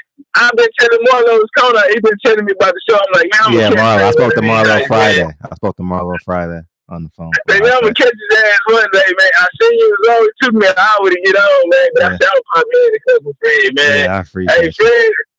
Yeah, hey man, it's always love, man. Always love, man. You know I love you, King. Yeah, for sure. Appreciate you. I appreciate you, King. Thank you. Hey, this the cookout hour. Nigga, it's Sunday. You know why? Because it's Sunday. You know what I mean? Because it's Sunday. Niggas are watching football with friends. Spending time with their kids and shit. You know what I mean? People still got that family type of energy. That's why it's kind of 510. What it do? What's going on, Fred? How you feel? Man, hey, I like what Gary Russell did. That was like some old school gangster shit to where it's like you a gangster, I'm a gangster, and we got problems.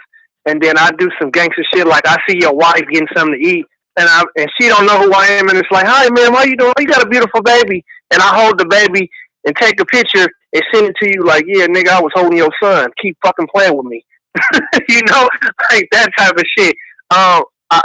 If Leo don't take that fight now, Leo don't got no testosterone. He don't got no balls. He don't got no testicles. He don't got nothing. Seriously, man. If that's not enough to make that man say no, let's do it. It's not gonna never be nothing that's gonna make that man get in the ring Gary after doing some shit. And man, the Peter Quillen, man, you know I like him, man. I lost a lot of money when he fought Jacobs, and because I had put money on him, Ben Jacobs. I think that when you got somebody who get in fights and you get in wars like that, I think that the Jacobs fight, it just took the fight out of him, because I haven't seen him fight the same since then. If you look at his fights before Jacobs, he would get into brawls and fight, and it was like he had it. Just like how you were saying earlier that his body is not responding like how he wants to respond. As I watch the fight, you see how his eyes get real big, and at those moments where you see his eyes getting big, it's like his mind wants to react another kind of way, but his body just can't react the way his mind wants it to, you know. And I don't know. I feel like if he still wants to stay and fight, I feel like he's got to run that back and win that, and then from there you can go from there. But if he doesn't run that back and he tries to continue, he's going to be kind of more or less pushed into a gatekeeper type of situation. No, you're right. You know, so and that's just kind of like if you look at what happened with David Haye when he fought Tony Bellew. It's like he lost it, and David Haye was like, no, I still want to fight, but I know that if I still want to fight, I got to run it back with him. I got to go through this man. I got to beat him in order to move on. So if I rematch him and I can't beat him, then there's no need to continue to go move forward. And that's kind of Peter Quillen's situation. So if he wants to continue, run it back. But I mean, if not, what can you do? If you still financially need some money, he can take a couple of fights after that. But I mean, he's not going to never get the world title status no more. You know, it's just not going to happen. You know, it's too dangerous up there for him at 168, you know. It's definitely dangerous. It's definitely. Yeah, I mean, I don't see anybody at 168 he could beat that holds the title, you know. No, I mean, it's no one. And if he would have got past Agulo and he would have fought Caleb Plant, I mean, Caleb Plant was gonna put the boxing clinic on him, you know. So I mean, I don't know.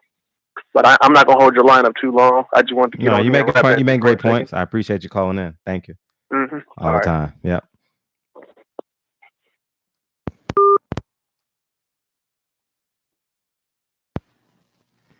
Yeah, man. Peter Quillen looked.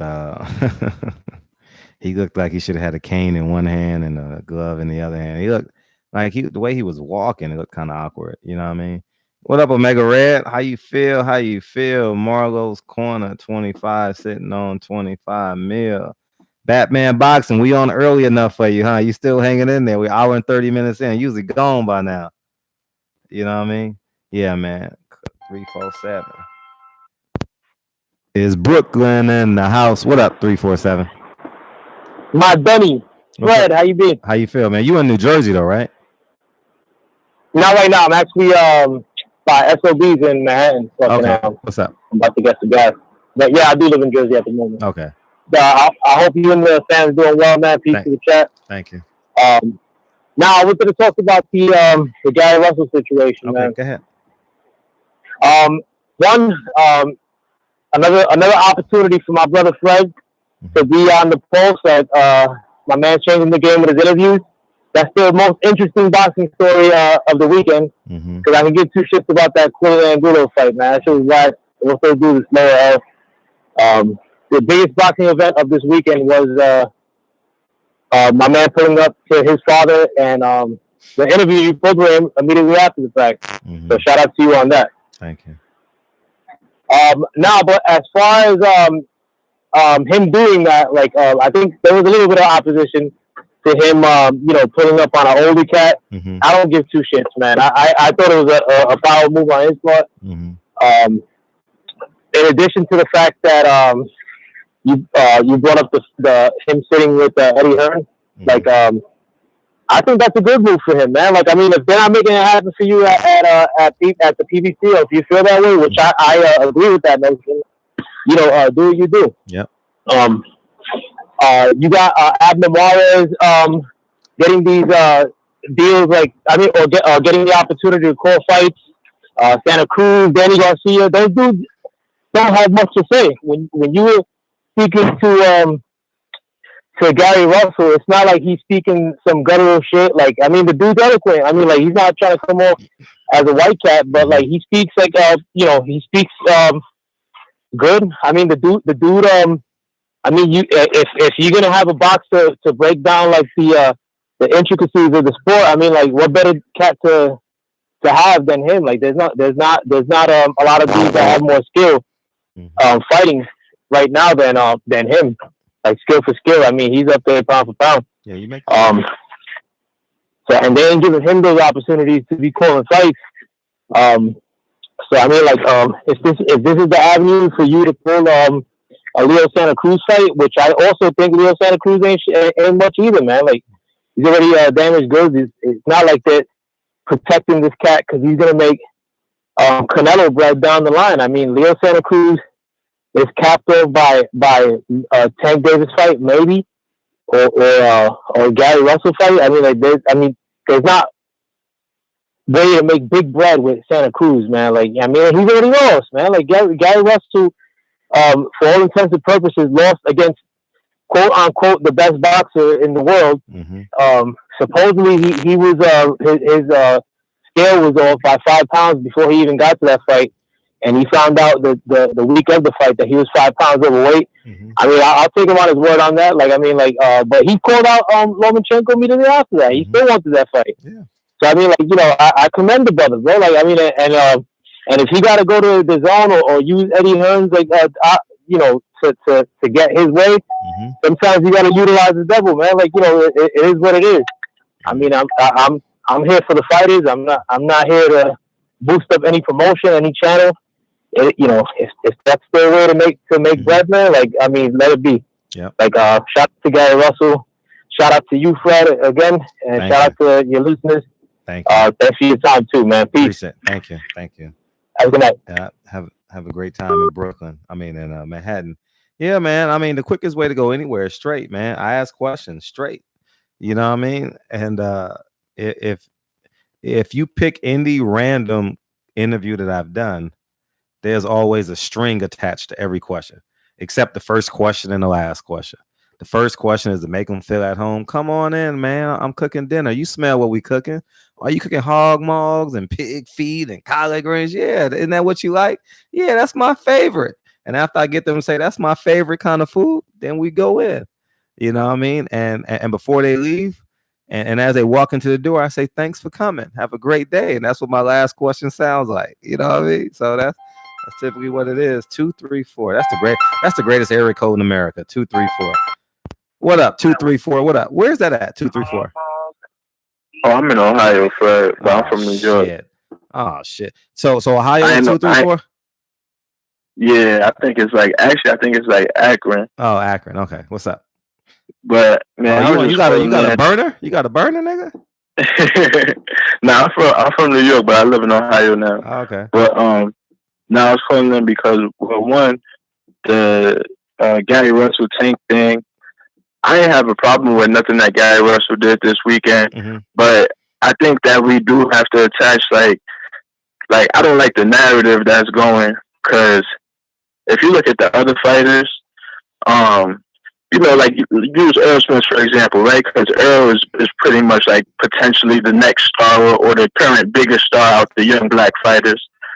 So when Keith Thurman was refusing to fight Earl, Danny Garcia was refusing to fight Earl, Sean Porter's refusing to fight Earl. What did Earl do, Fred? Kept fighting. Yep. Fight the next best opposition. That's what he kept doing. Kept grooming his career.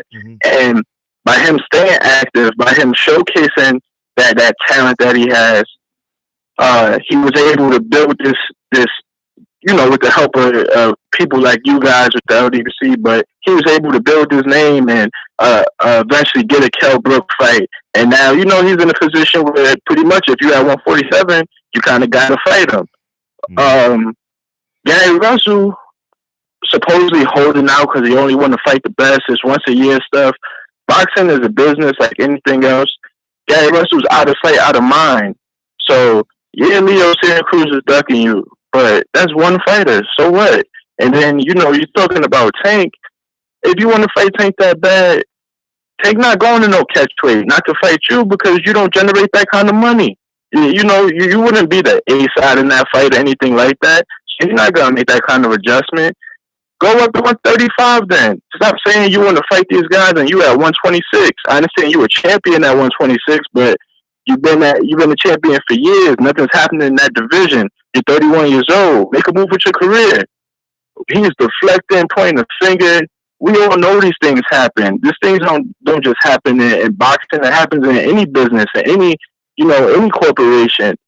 What are you going to do? Because there's plenty of other guys that you can look at in different divisions that have been ducked, notoriously ducked. And they just still went about building themselves, and eventually they wind up, if not getting the fight they wanted, wind up getting a similar kind of fight. Earl Spence might never fight Keith Thurman in his life now, and that was the fight that he really wanted. But he'll probably fight Bud, he'll probably fight J-Rock in 154. Those fights probably bigger than Keith Thurman fights at those points. So Gary Russell, you didn't get Leo. If you would have kept fighting, building your name, building your brand, maybe you'd be in a position to get somebody else, or maybe you'd be in a position to get a Lomachenko rematch by now. But all you've done is hurt yourself. And that's all I had to say about that, man. But I definitely wanted to hear your opinion about my feelings on that, because I know, not to say you're pro Gary Russell, because so am I, but I know you had a certain perspective earlier. I'm here. Yeah, no, I was saying I just wanted to hear how I know I was long-winded. I just wanted to hear like your opinion about what I said in regards to No, him not taking initiative. I'm letting you speak your piece. You know, it's it's not something that I agree with, but there's also you're also speaking to people in the chat that will encourage them to call in. You know, what I mean, this ain't no one-sided show. You know, what I mean, it's no. I genuinely believe that 2 years is a long time to be patient. Yeah, you can say you only fought once a year, twice a year. I don't know the true story behind all of that, but 3 years ago, this fight should have happened. 2 years ago, this fight should have happened. Last year, this fight should have happened. I'm only speaking on what's actually transpired since then. So you say Gary Russell was inactive? Yeah, it's quite possible. Leo Well, Santa Fred, Cruz fought 2 rematches. You know, Carl Frampton and Abner Mares. No one wanted the second Abner Mares fight. You know, what I mean, we could have lived without it. I think Gary Russell should have happened, you know. And if you waiting, if your girlfriend is waiting 3 years to get married, what's gonna happen if you don't propose? She gonna leave you. You know. I agree with that, but that's what I'm saying about Gary. My problem is not the inactivity, like in the sense of like, oh, it's just on him, but it's the fact of waiting for that fight. Like, those two in conjunction. I'm mad that he's inactive because it seemed as though he was holding out for the fight. And like you said, we don't know the details. So maybe Gary was getting punished. Maybe he was getting 1 year fight, one fight a year because he's outspoken and because he is how he is. You're absolutely right. I don't know that. But the optics, it seems as though, as if he was like holding out. So like that's my bone to pick with Gary. And the only thing about Tank, man, I don't know who will win that fight. We're gonna have to wait and see it. But that's a hell of a fight. Tank is fast. Tank is explosive. I'm not gonna say like he's as twitchy as Gary or anything like that. But I'm not gonna lie to you. It made me feel a little uncomfortable, like the dismissiveness. And I know probably competitive nature, but he was talking like, man, you getting hit by 126 pounders. Tank don't hit like that. Like Deontay Wilder say, he only got to be perfect one time. At those divisions, those last divisions, I think Tank got that kind of power, man. Like he just got to be perfect one time. But that was all, Fred, man. I enjoy the show as always. You made your points, and I think it's important that people see both sides of the coin. You know what I mean? Heads and tails matter. You know what I mean? Shit. Especially when you're in the bedroom, nigga. Shit. You want both, nigga. Shit. So why can't we have it on this chat? You know what I'm saying? So yeah, that's what it is. So, I feel you, bro. Have a good night, man. I appreciate you. All right, peace. If you guys had the option right now, which would you want? Heads or tails? What would y'all want? We midnight somewhere in America. What would you want? Heads or tails? Nigga, like, I don't want to do no work. Just give me heads, nigga. Give me heads. Nigga want to listen to this show, right? Yeah, you don't want no one fucking with you listening to the show, right? You don't want to do no work. Hey, we get some heads and listen to barbershop conversations, man. That's what it is. I respect that. We don't want to miss a moment of the show. That's love. I see the numbers growing, so niggas staying in the room. I appreciate it. G Shine alone at home. He said tails. I respect that. Shit. Derek James lost hella weight. He did, didn't he? He looked good, man. I love it. See, here's y'all don't see the minor details in Earl Spence, dog. Earl Spence, I fucking love what you doing, dog. I love what you doing. This nigga had Derek James shirt on today on that show. I haven't seen the show, but I saw it on Marlo's channel. He had Derek James shirt on, the shirt that he's selling. He's supposed to be wearing Earl Spence Man Down shirts. Earl, I love how you move, dog. Like, for real. I love how you move, nigga. For real. Hopefully I get a chance to interview you this week, man. I don't know. I like the little things like that, man. I get goosebumps when I see that shit. You know what I mean? I think it's cool. You know what I mean? Them Crocs though. You know what I mean? That nigga be walking all day and shit. You know what I mean? Nigga want to feel comfortable. Oh, we got a woman in the room. Oh no, that's not. No, that's not. That's not casual. No, I I thought that was a woman, but it's not. Anyways, man, what's up, man? We got a woman in the chat. Any females in the chat? Reese not here today. Reese staying at mom's. Reese staying at mom's today, I guess. You know what I mean? She left a smartphone at home. Is Pretty Kelly in the building? Those are two women that come in all the time. I already know if Beverly Rose is in the building, she would have, as Black Fight fans say, she would have stood up already. 508, what it do? What it do? Reese is funny as hell, Batman. 508, what's up? Hey, what it do, Fred?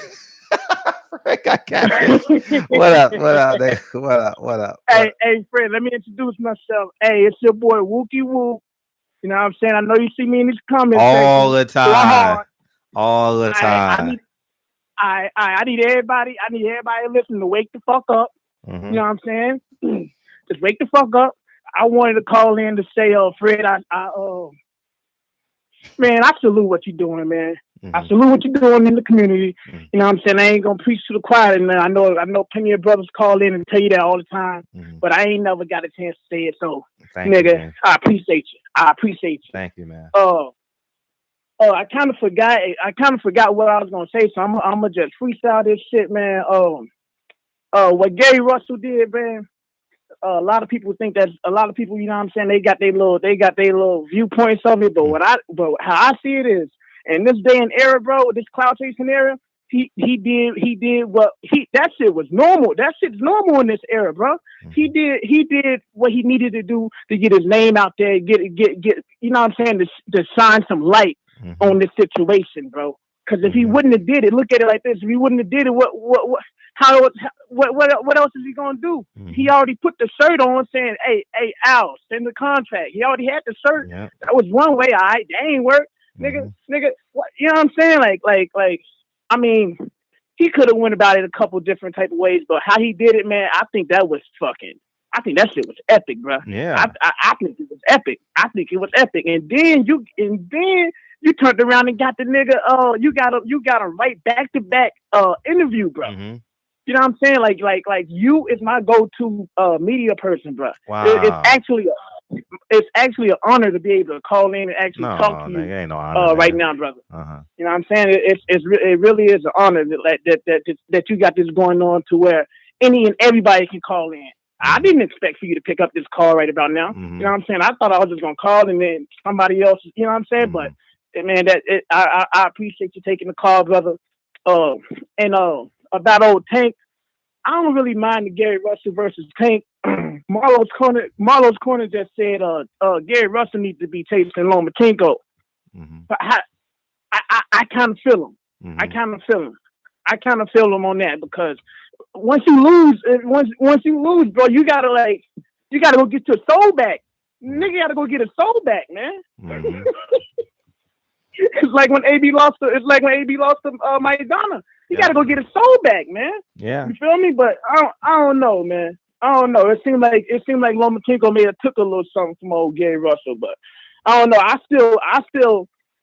still respect the brother. I want to say that, just because I'm talking shit right now, I still take my hat off to Gary Russell. I'm gonna get off your line, man, and thank you, King. That's all I really got, man. I appreciate you calling in. Keep up the good work, bro. For sure, nigga. For sure. Appreciate you. All right, later. All the time. Yeah, I haven't met Pretty Kelly yet. If I do meet her, I'm gonna go live. You know what I mean? I'll ask her if she wants to go live, and we'll do it, and we'll collaborate on some shit. And I know some of y'all niggas like her, and I'm gonna keep her invested in this channel. You know what I mean? This channel is 92% men, so any woman we get, they go straight to the front of the line. You know what I mean? Whether she's Mother Teresa or whoever else, you know, somewhere in between. I don't give a fuck. You know what I mean? I want to hear a woman's voice on the phone. You know what I mean? Shit. All y'all niggas calling in every day with all that fucking testosterone and no motherfucking leadership in your voice and shit. I don't want to put up with that shit on every call. Yeah, man. Yeah, man. What a time. What a time. You know, I just think, man, shit, if your favorite Instagram funny man did that video, it would be funny, right? That nigga chasing legacy and money. I mean, shit, at the end of the day, how much longer do you want to wait? How much longer do you want your girlfriend to wait? How much longer do you want to wait on your wife to say she's ready to have kids? Think about that. How much longer is your fiance gonna be your fiance? You understand what I'm saying? Thanks, Chris. How long do you want people to wait? Is 3 years long enough? 2 years? 1 year? Ooh, we in the third year now. You know what I mean? Yeah, I'm not perfect, but you're still there. You get what I'm saying? He's fought once a year, but he's still there. So Leo Santa Cruz fight should have been happening. And keep in mind, Leo Santa Cruz got some lobs too. You know what I mean? He got some lobs. Abner Mares too was a lob. Leo Santa Cruz, Kiki Martinez was a lob. You know?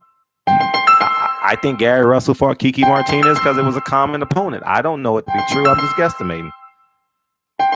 301. What's up? What's up, black man? You call it. You got the best hand, right? That's what Grandpa would say. You got the best hand. What's up? Yeah, like you don't recognize. Nah, nigga, who this? Oh, this Santee Walton. What's up, man? This Santee? Nigga, no, nigga. Who listening? Drake. Drake Finance. Howard University. Oh, DC. yeah, DMV. yeah. Nigga, I know. You at work right now. Yeah. Yeah, what's up, man? How you feel? I'm a lunch break eating some pink salmon, curries, and nigga, we don't care what you eating, nigga. Just like we don't care how many Rolls Royces Floyd got. Nigga, we don't care about what you eating. Man, hell with Floyd. Like you said, you need to get back to the community. Yeah, and you need to get back to the box. Right. Man, the chat is smoking tonight, man. Smoking tonight? The chat is smoking every night, nigga. I got the best chat on YouTube. Because the chat is playing chat is playing dominoes and I'm playing spades. So I mean, so either way, you gonna get it. You gonna get it, nigga. You know what I mean? You getting it. That's right. Correct me, brother. That's right. Correct me. It's always smoking. You damn right. Yeah. It's always smoking. Yeah. Well, yeah, man. He's on fire, man. Mm-hmm. But I need to push some damn like buttons. Everything you need to do. Yeah. Smash that like button, y'all. Let's get it popping. Let's get it popping, man. I ain't gonna hold you up, man. Just want to touch base. Oh, I appreciate you calling in. You just called in and say what's up? Yeah, that's about it. Oh, you sitting in the classroom, huh? You got your headphones on, huh? Yeah, I'm listening to it, man. I appreciate you, man. Enjoy that Florida girl sometime this month. I have a lot of Howard. I have a lot of Howard alumni. I have a lot. I mean, I should say there are many Howard alumni that live in my community. A lot of HBCUs in my community. A lot of fraternity members and sorority members. Yeah, in my community, because I spend a lot of time in my community. I try my best not to spend money outside of my community. You know what I mean?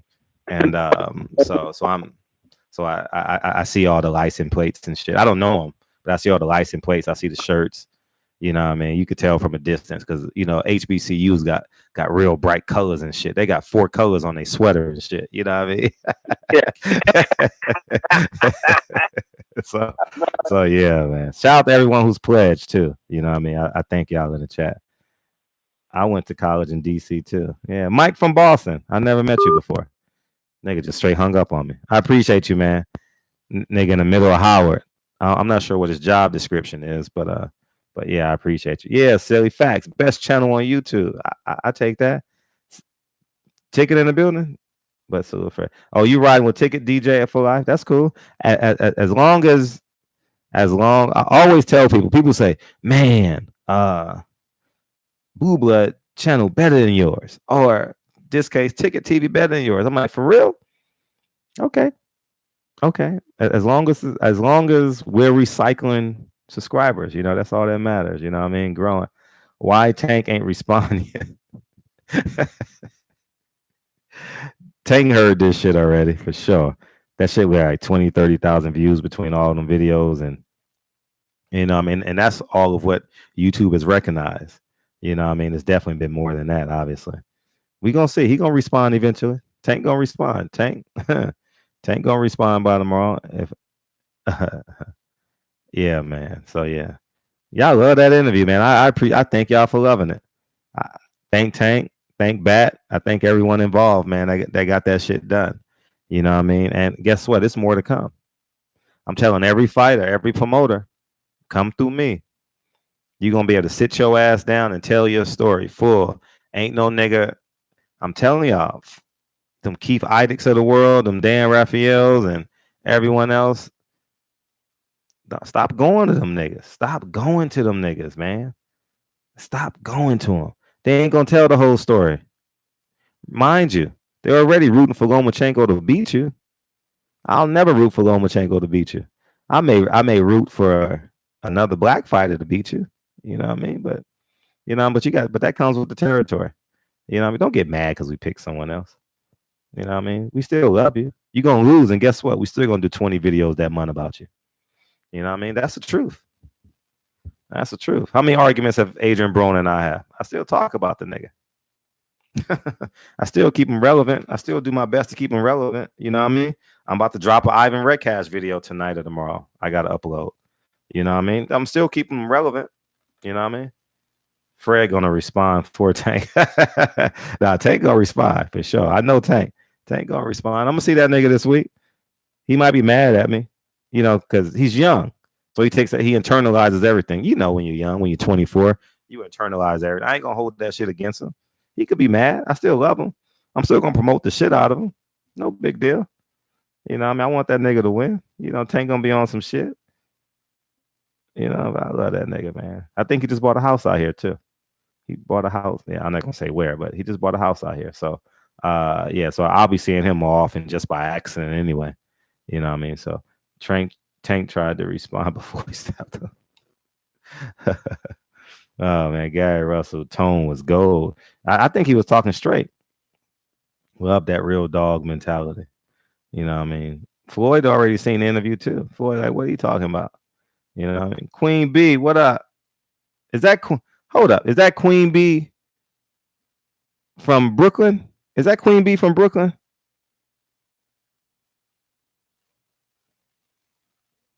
Hold up. Is that Queen B from Brooklyn? If that's Queen B from Brooklyn, y'all gonna love this call. Hurry up and respond back, Queen B. Is that you? Oh, now they ain't gonna. Oh shit. No, Queen B from Central. Call in, Queen B. Introduce yourself to the chat. You're a woman, right? What up, D Bevel? I see you Friday. I got something for us to do Friday too, so we good as gold. Call in. I need to hear a woman's voice. I'm assuming no man would name themselves Queen B. That's all. But if you don't want to call in, I understand. I just, you know what I mean. Oh, you need to know the number? See, I'm gonna answer the question before you ask. That's the number to call in. Shakur said he will unify with. He said that. I like that. Gary Russell versus Shakur Stevenson. Fred don't assume Fred. R. Kelly looking at Fred, we need to hear a woman to wake you up. I ain't gonna sit here and lie and say I'm not exhausted, nigga. Y'all saw that video I did last night. I didn't leave the charging station till 6:15 or some shit like that. I didn't get out the shower till about 7. You know what I mean? So, and then Lincoln wakes up at 7. You know what I mean? I had to fake the funk. You know what I mean? And you know what I mean? Lincoln, you want your iPad? Yeah, I want my iPad. I'm the only female in the stream. Yeah, probably so. That's all we want to hear. We want to hear you. We want to hear your voice. We want to say hello. We want to say good morning. You know what I mean? It's 11 o'clock, so you're not with a man, so you might as well just be flirted on by 200. Ain't that being? How would you like to flirt with 213 other men? Well, how would you like that, Fred? I see you, family. Yeah. So yeah, man, it is what it is. I'm gonna sleep 6 hours a night. Like I said, this is my last night, 5 to 6 hours of sleep. Tonight, maybe tomorrow night, and then the fight. I'm gonna be hanging with a lot of people in boxing. You know, I got a lot of friends coming to town, a lot of subscribers coming in town. We gonna hang out. If you come to town, hit me. You know what I mean? We can have a great time. So what about Sean Porter, man? Did anyone watch Fight Camp 3? Fred a fool. Boy said flirt with 200 other men. Fred, look at my last comment. What do you say, Marlo? So that's why we need a super chat so I can get that shit. Fred, I saw your yearbook pic. You look like for the wire. Oh, you saw that shit? Oh man, I don't even know what I look. What I have on? I look younger. I had waves and shit. Nigga, I remember that picture. I had waves. I had waves. 636. What's up? What's up, man? How you feel? Yeah, you can call restricted Queen B. That's for sure. What's up? How you feel? I'm all right. I was wondering when you going to have some female fighters interviewed. Was you going to interview some female fighters over the weekend? If I see them, oh shit, I interview everybody. Yeah. I don't be chasing all these fucking A-level fighters. I interview everybody. And sometimes I don't know if they're professional fighters at all. You know what I mean? I could tell looking at them, but you know what I mean? Yeah. I was about to ask, was there any particular one on your list? I mean, usual suspects. You know, I don't know anybody outside of them. You know, be honest with you. You know, so yeah, that'll be a good look. You know. Well, you want some eye candy, huh? I got you. Yeah, I told you the chick I used to date. She was a fighter. Who's that? The Asian chick. Yeah, she was a kickboxer. Who's that? The girl I used to date. Oh, you asked me how I get my name, Asia Math. But yeah, we met in the kickboxing class. Oh, okay. And obviously that's going well. I ain't hear you. So obviously that's going well. It's cool. No, but yeah, just so people can see just how you want the girls to call in. You want to see some interviews with some females. I'm with it. I'm with all that. All right. But all right, man. Good luck over the weekend. You gonna be at the weigh-in? Yeah, I'll be at the weigh-in for sure. Yeah. Doing your event, much success with that. Thank you. I appreciate that. Yeah. I know you probably won't be able to stream live a lot, but do what you can, post some videos. I know you just want content. Hold me accountable. I'm gonna do my best. I know I'm like y'all fight week. I'm just fishing for information. I knew someone was gonna say Alicia Baumgartner. I knew someone was gonna say that. I knew it. Yeah. All right, then. Good luck. Congratulations. All right, in a minute. Nigga called in thirsty as hell, didn't he? Nigga, you called in thirsty as hell. That nigga either ain't got no car or no game. Probably both. 404, what's up? What up, though, Fred? It's Renique 313. This who? Renique 313. Okay. Oh, what's up? How you feel? What up, man? I can't complain, man. I just wanted to call and say salute, man. Thank you. I respect what you're doing, dog. Thank you. It's good to hear your voice. Salute to them. Yeah, salute to the LDBC, dog. I mean, the shit. That's all I wanted, man. Just salute, my dog. That's all. I appreciate that. Yeah. All the time. Yeah, nigga called. Nigga ain't got no car. Nigga ain't spoke to a woman in months. He's the nigga that you see at Panda Express for 4 hours. Nigga ain't left yet. You work right next door. The nigga still in Panda Express. They ain't got no Wi-Fi. Why you still there, nigga? That's his way of getting rid of his anxiety, social anxieties and shit. Queen B, we ready. You about to call me? You gonna call me from a restricted number? We ready. We waiting on you. We ready. It's the magic hour. We ready, Queen B. What it do? Don't get shy now. Don't get shy now. Don't get shy now. Tay Lou, what's up? I've never seen you in the chat. What's up? She ain't calling in. So yeah, Macadon, what up, man? I gotta give you a range, Macadon. And the most beautiful thing about it is, guess what? This how addicted to this shit we are. Half these niggas in the chat gonna be in Trill Box and talk in the morning. 70% of y'all niggas. That's what it is. You know, I mean, we're addicted to this shit. I'm gonna be up too, tired as hell. Lincoln said Panda Express. Yeah. When you know, if a nigga's in Panda Express for 2 hours, he's half crazy. Ain't no Wi-Fi in that motherfucker. Mm-hmm.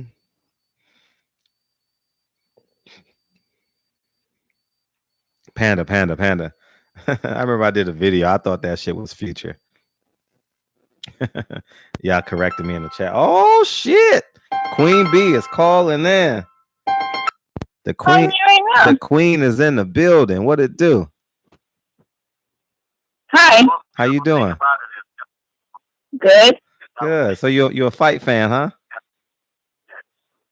Yeah, I watch a little bit of boxing, not like a whole lot. Oh, okay. What inspired you to come to the chat? Have you been following the channel for a minute? I've been following it since the other time that I was telling you that I was a mod in some other channel. Okay. Yeah. Okay. You're still talking on the microphone right there. Am I still talking on the microphone? Aren't you? I can see you. I know you can see me. How I look? Go. How I look?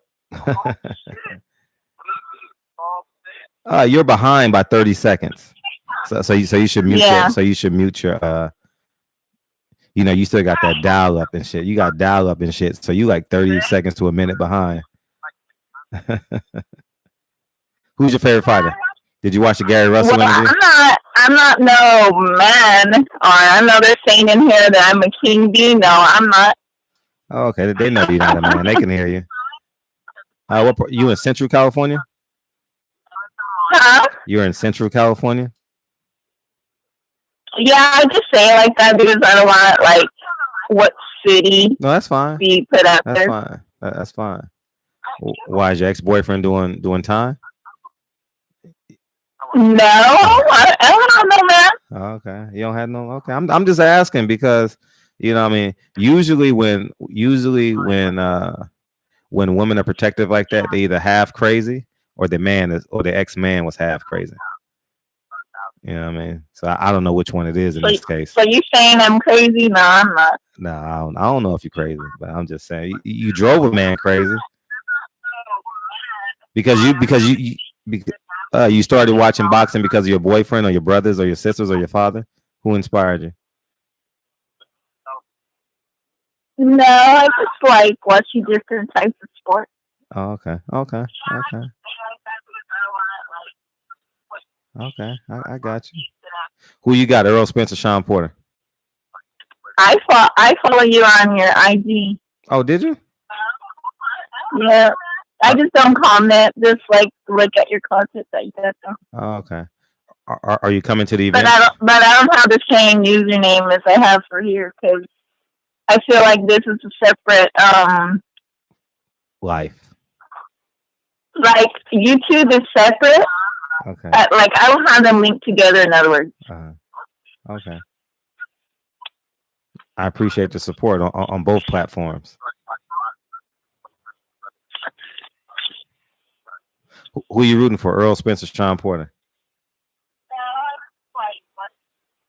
I haven't decided. You haven't decided yet? Really? No, why can't I not? No, I'm just shocked. You're probably the only one left in limbo. You know what I mean? You're the last person with the glass slipper. So I mean, everyone vote has been casted by now. I know, but like I don't watch like boxing like that, like I do like other sports. So. Okay. What's your name on Instagram? We're gonna get you some followers. No, I want people to be following me. My account is private. It is? Why? Why? Because that's how I want it. Oh, okay. All right. So, I've already made my YouTube channel public. It was on private too. You have a YouTube channel? What are you talking about on YouTube?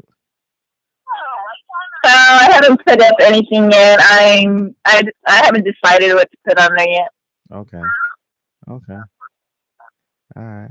She likes boxing. Is not a woman. He's always using his girlfriend's chat because people like y'all gonna say, oh, it's another woman in the chat. Nah, so how tall are you in real life? Yeah, but like if I don't know, when I see your comment and on IG, I'll probably comment. Well, I can give you just a hint. My profile picture here and the one on Instagram, they correlate to each other. That shit gonna take forever for niggas to figure that shit out. No, it's not. It's easy. It's easy. So are you single? So I can get some. I did. You already asked me that question. No, I didn't ask you if you were single or not. Yes, you did. Oh, and you don't have a man. Okay, good. How long you been single? Huh? How long you been single? How long are you single? No, how long you been single? But I'm asking you now. I said are you no. Single? I said no. How long you been single? For a while. Okay. How you like single life? Okay. How do you like it? I don't know. I don't know nothing about that life. You know, I don't know nothing. You don't know nothing about being single? No, I don't know nothing about that. So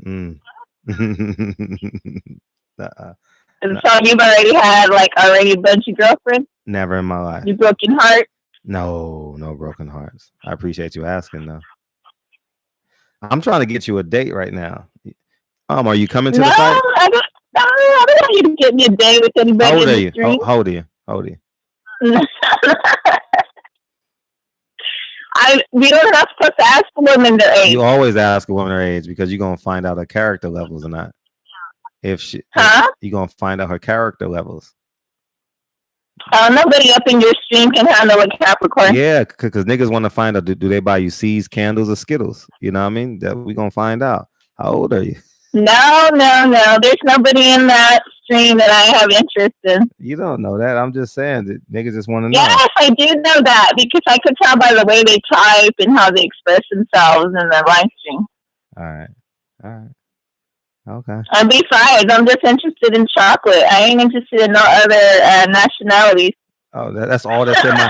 That's all that's in my chat, baby. That's all that's in my chat. No, but they don't look like you. I don't know. Oh, okay. Oh, you called me handsome. Oh, she called to flirt with me. That's all. You called to flirt with me. You called to flirt with me. You think I'm cute? No, you said something about me flirting with all the people in there, and I typed in there and told you I don't flirt this with anybody. Okay, just me, right? That's fine. You can call to flirt with me any day. You're more than welcome. You get bumped to the front of any woman. You get bumped to the front of the line. Just put in the chat. I'm not taking nobody calls till we talk to you. That's all. Are you black, white, Mexican? Niggas don't even care about boxing. I'm a mixed race. Of what? Mixed with what? I'm Spanish and I'm Native American. Oh, okay. How tall are you?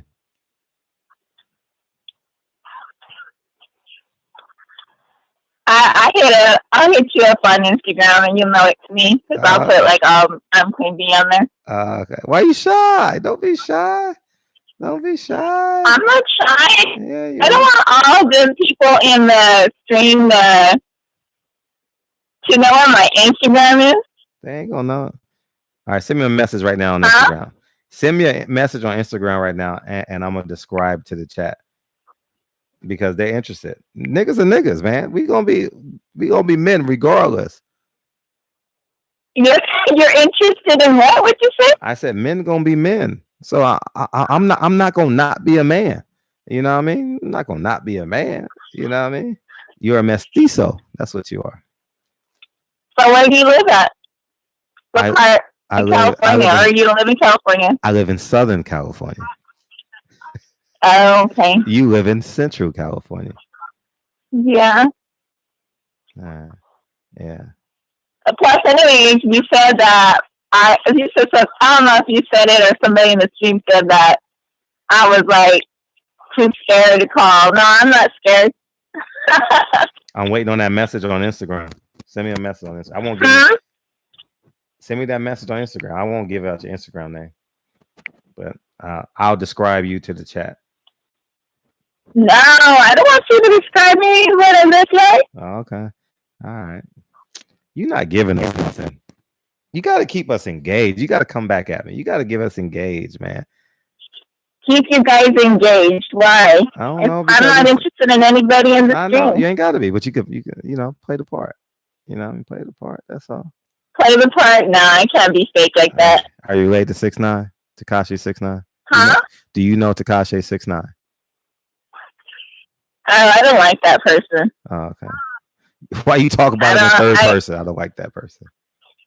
I feel like that person has no talent whatsoever. Like, it's not even singing; it's more like screaming. Oh my God! Somebody said. But I know there'll be people out there that are fans of him. Okay, I got. Who's your favorite rapper right now? My favorite rapper? Mm-hmm. Or your favorite artist? I really don't have like a favorite rapper. I mean, if we're talking about like people Drake. like from a long time ago, but they like some of them already like passed away. Oh, okay. All right. What song are you listening to right now? You have like 200 people on this. Yeah, I'm watching the same thing you are. You like being obvious, huh? But you know what? Like, I have to log out of your live stream in order to get to my Instagram. Oh, okay. Well, send me a message on Instagram. Call in every night. All right, call in every night. We're gonna give you 5 minutes every night until you get comfortable. And you want me to call every single night? Yeah, call in every night. Yeah, make you feel comfortable. Why you're gonna be streaming every night? I stream every night. Sunday, right? Past 2 weeks have been Sunday through Thursday. Yeah, you're more than welcome to call. We're gonna give you 5 minutes every night. So every single day you stream? Sunday through Thursday. Friday and Saturday, I don't. Friday and Saturday, I like to waste gas.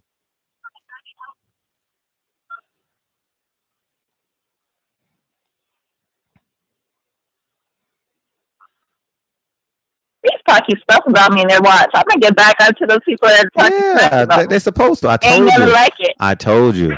I told everybody. We're playing dominoes in the chat and spades on the phone. Pick which one you want to be a part of. But we're gonna be us. What do you mean dominoes in the shot? Well, you ever played dominoes before? No, I've never played that. Well, there's nothing can be wrong nothing can be right going on in your life when you're playing dominoes. I'll just say that. We talk about everything. I don't give a fuck what's going on. Your mom can have cancer. Your dad can be dead. I don't give a fuck. Ain't nothing off limits at the dominoes table. And we don't mind fighting either. We gonna fight for that 25, nigga. Believe that shit. So you're saying like we could do street fighting in the stream? Nah. I'm gonna get all your moderators right now because I'm the top-notch moderator of all of YouTube and Instagram. Mm-hmm. Yeah. So it's just a place where Black people usually congregate and fellowship, and we talk shit when we do it. You know what I mean? Spades and dominoes. That's what we do. Okay. Yeah. So I appreciate you calling. This sounds like fun. It is fun. Send me a message on the Instagram. Feel free to. What'd you say? Why did you say I was Miss Ether? Miss Ether? Who? Yeah, like my races. Oh, I don't care. I'm talking for the chat. I'm talking for 200 people right now. We all can't talk at the same time, right? Raise your hand. I raised my hand. I raised my hand and you called on me, right? So that's all it is. See, you already got niggas that want to holler at you. D Bevel said he want me to give you a number. Tell her we need identification. OG Fred, what it do? Danny Jones. Yeah, man. Fred, read Marlo's comment. So that's why we need super chat. So y'all niggas, but I'm demonetized right now. So I don't see every channel. I don't see every fucking chat. Oh, you don't read every comment because you're looking at something else on there for like the sport. Are you watching Laverne and Shirley right now? I'm watching you right now that you're streaming. Oh yeah, that's the echo. You told me to lower the voice because you couldn't hear it. I don't know what, so that's what I did. I lowered the volume. Okay. Well, I appreciate you calling, and feel free to call in anytime. And go watch my Gary Russell interviews. So you can, and then tomorrow you can call in and ask me a question about Gary Russell. All right. I appreciate you calling. Now, right now, what I'm going to do is I'm going to hit you up on Instagram. Okay, hit me on Instagram for sure. I appreciate you calling in. All right. Good night. All right. Thank you. Queen B. The only Queen B I know had sex in the studio. And it was a hit record. Oh, man. So let's get back to boxing. That's Kelly Swanson's daughter. That's Kelly Swanson's daughter, man. Good shit, Fred. I love my dose. I mean, hey, shit. Only other niggas gonna call in is a nigga for the next however long we on. We're gonna go for another 40 minutes. We're gonna go to midnight. It's gonna be nothing but niggas. See? What I tell you? What I tell you? What up, man? How you feel? What's up, Fred? Man, they trying to take you down, man. That's to catch a predator decoys, man. My phone is tapped. What's up, man? They try to get you, man. Don't fall for that shit. I know. Queen D is Becky, man. I She's know. one of them decoys. I know, nigga. I know. Yeah. Hey, man, I just want to say something, man. I'm gonna be real brief, man, to the Leo Santa Cruz fans. Mm-hmm. The ones tripping about what Gary Russell did. Mm-hmm. Man, y'all need to hold that goddamn fighter to the standard. He needs to stand up for his pops. He need to do his thing. Get up in that ring and take it out on Gary. Gary out here punking him, making him look bad in the streets, and these fans out here trying to defend Leo's father more than Leo defend his own pops. Mm-hmm. And that's ridiculous. Mm-hmm. Nah, you're right. All right. I'm waiting on Leo to respond. Leo spooked. He ain't done nothing. Hopefully, maybe Fight Hype will be in the gym tomorrow. You know what I mean? Fight Hype usually goes in the gym and interviews him. He's in camp. You know, like, Leo, we need that fight. You know what I mean? The same way we're disappointed in Riddick Bowe. You know what I mean? Every time you look at Riddick Bowe, what's the first thing you think of? Him throwing that belt in the trash. I don't see the wins. I don't remember. None of that shit. I remember him dropping that belt in the trash. That's my biggest memory of him. You know, and that's the reality of it. You know, he got to step up. Yeah, in a major way. Mm-hmm. And the same thing with what Gary was saying about Floyd, and a lot of people may take it as hate or whatnot. Gary's speaking everything absolutely. I was a big time Floyd fan, but in this retirement, the way he carries himself, the way he pushes through this boxing thing, trying to look for a star, that's the cornball ish that these promoters bring into reckoning the sport. Yeah. Trying to look for stars. Just find fighters that's willing to fight, who are talented, and keep moving the sport through. Yeah. But man, people ain't got time for these. Be looking for 8-side fighters. Like, that shit for the birds.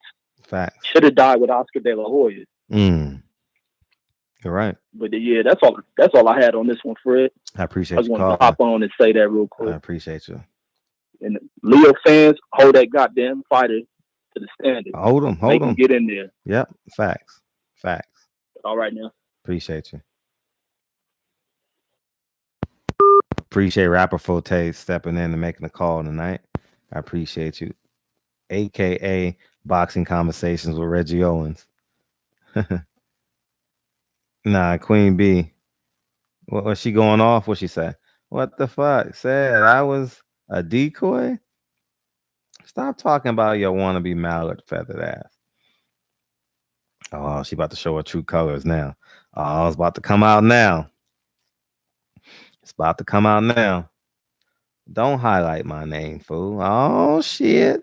I told you, Queen B. If you can't play dominoes, you can't come to the backyard. Stay in the kitchen. All right. Stay in the kitchen and talk about Real Housewives of Atlanta. Stay in the kitchen and talk about soccer mom shit. But when you come to the backyard, motherfucker, ain't nothing we ain't talking about. Nigga, if you got from your receding hairline to your to your ugly ass daughter, we gonna talk about it. All right, and that's what we do. That's it. That's it. You know what I mean?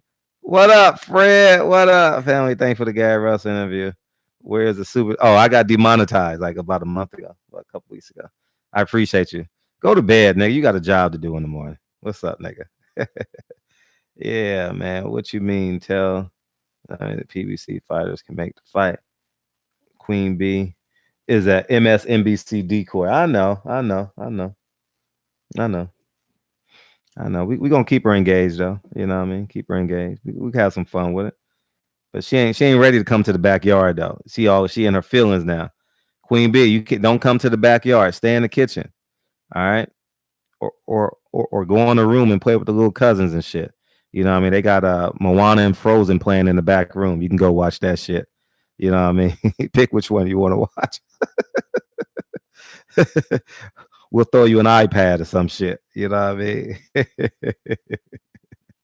Yeah, man. But yeah, man, it's a hell of a show, man. The Gary Russell interview was lit. You know what I mean? And now I was saying this earlier. I was talking to somebody. What up, Devon Bostic, Trayvon Bostic? What's up? I ain't seen you in the chat. What's up, man? What's up? Nah, Moana and Coco. Okay. I do. Some Negro was gonna correct me. I knew it. It was Jay. I knew some nigga was gonna correct me. I knew it. Moyo sauce. Make sure your eyelashes on.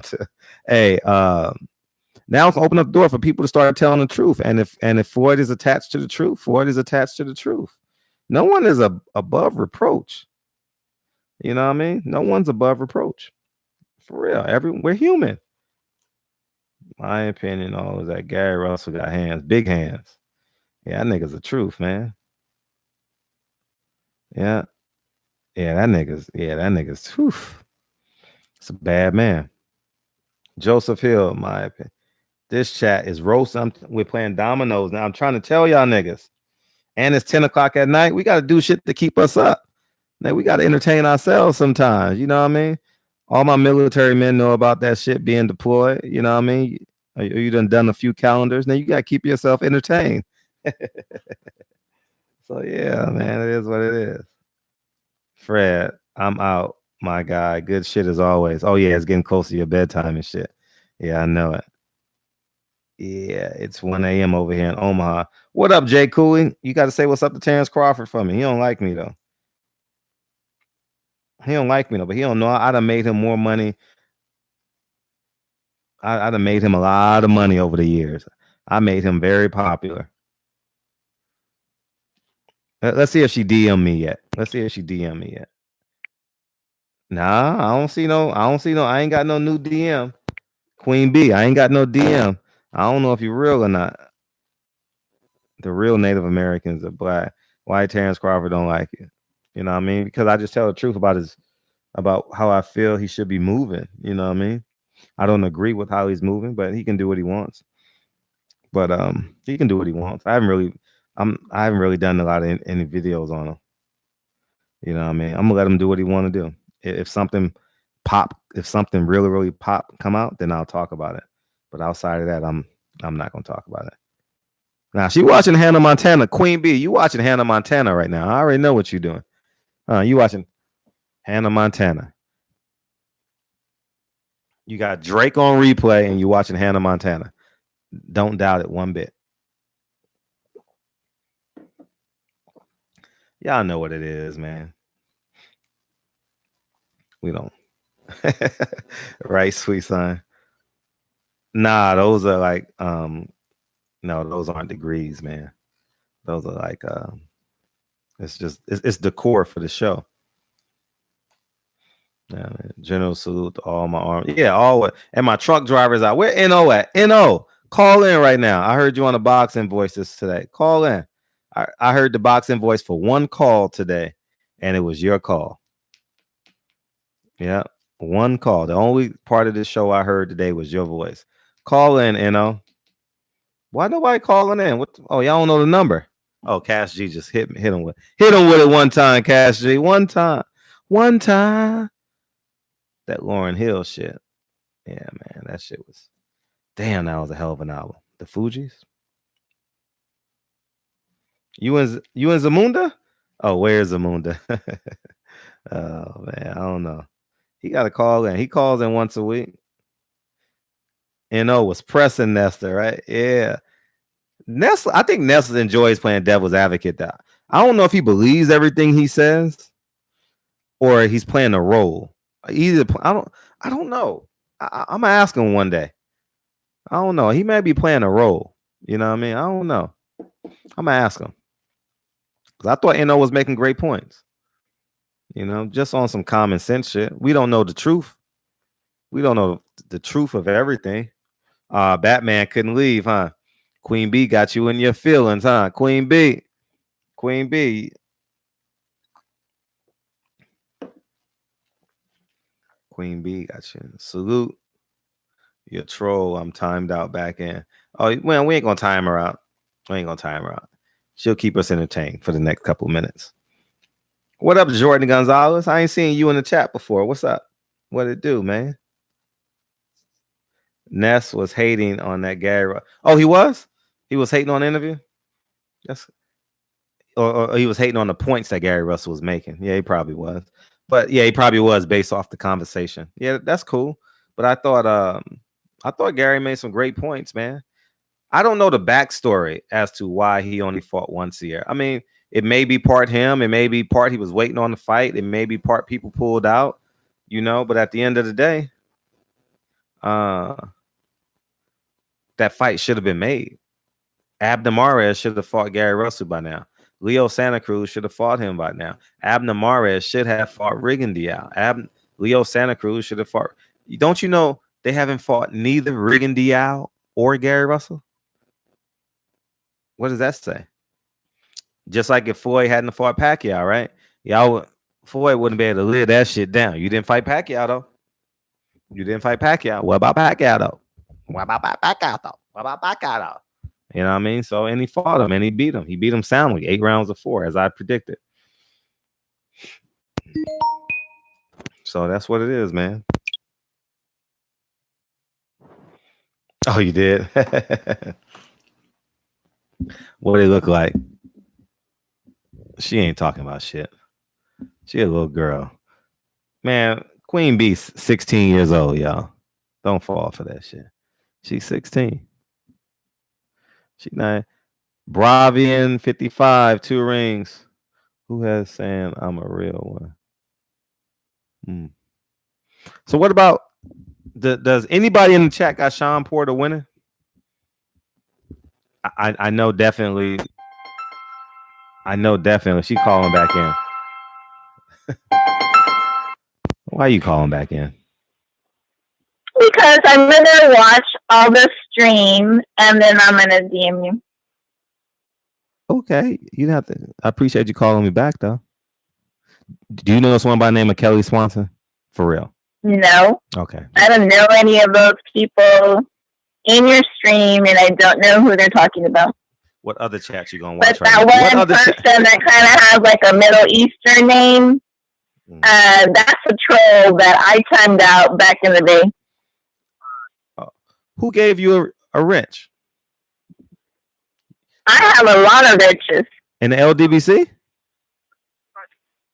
No, not on your channel, but on other channels I do. Like who? That's why I said, out of all those little blue wrenches you got in your stream right there, I'm a top-notch moderator. What's up, Reese in the building? Reese, that's the queen of the chat right there. See, you got to get up the Reese's level. You're not up to Reese's levels yet. You got to come in the chat. No, I don't need to be on anybody's level because I'm in my own lane. You in your own lane. There's no other female out there in the entire world that's on the same. No, it was just a figure of speech. See, that's why you need to stand out. So you never played dominoes or spades because you taking everything literally. It was figurative. I was figuratively speaking. I wasn't serious. Yeah, you ain't hang around too many brothers before. No, I don't. It's because I don't play those games like. That's a figurative language. We're not playing dominoes or spades. I know you're speaking in analogies. That's what I'm saying. Oh, now I don't speak like that. I speak straightforward. What's on my mind, I say it. Okay. I don't do all this analogy stuff. Okay. Well, I look forward to your DM. I look forward to you being engaged in the chat. You're more than welcome to come in anytime. Oh, I'm just gonna read out all the comments. I'm gonna write everything down, and when they pop into mine or not my channels, when they pop into the channels where I'm a moderator, they're gonna be on timeout. Who are your? I have everybody's channel. Who are your moderator? Where I'm a mod. I have their email. Who are your moderator on? Why do you want to know where I'm moderating at? I'm just curious. Some of my brothers? Huh? Some of my brothers you moderate for? No. Oh, okay. Oh, well, I don't know, but I appreciate you calling in though. And you're more than welcome to call in anytime.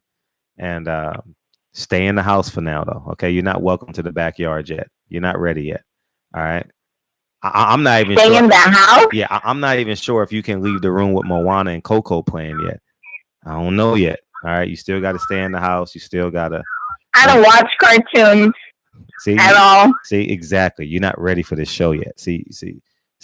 You're still in the incubator right now. You're not ready yet. No, I'm not. Yeah, you are. I'm telling you. No, I'm not.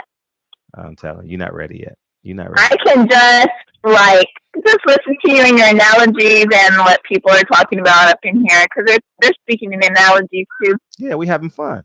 I told you we're playing dominoes and spades. You ain't ready to play dominoes and spades yet. You are still in the room watching Moana and Coco. You're not ready to go to the kitchen yet. I'm getting off of the phone with you now. All right, peace. Bye. Oh my God.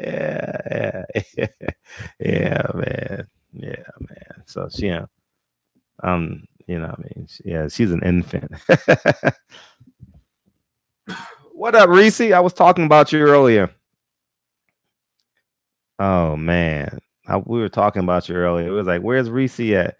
It takes Reese 5 days to pack, so she packing and shit right now. Well, you leaving Houston, you leaving Dallas Friday morning, right? You get in. Hey, what time you get in again? 4? You get in at 4? Yo, hey y'all, look at it trying to sound all cool. Look. Hey y'all. I'm surprised you didn't put no extra L's on that motherfucker, extra A's. You know what I mean? You are in Dallas. Batman couldn't leave, man. Batman couldn't leave. He saw Reese in the big. Hold up. Hurt Game. I've never met you before. What up, Hurt Game? How you feel? Wonderlick from Utah in the house. I saw you in Wonderlick. I saw you in I saw you in somebody's chat earlier. I'm trying to think before I went. Oh my gosh. Damn, I can't think of it, but I saw you in the chat. Yeah, man. Mo Sauce, what it do? Anybody got Sean Porter winning?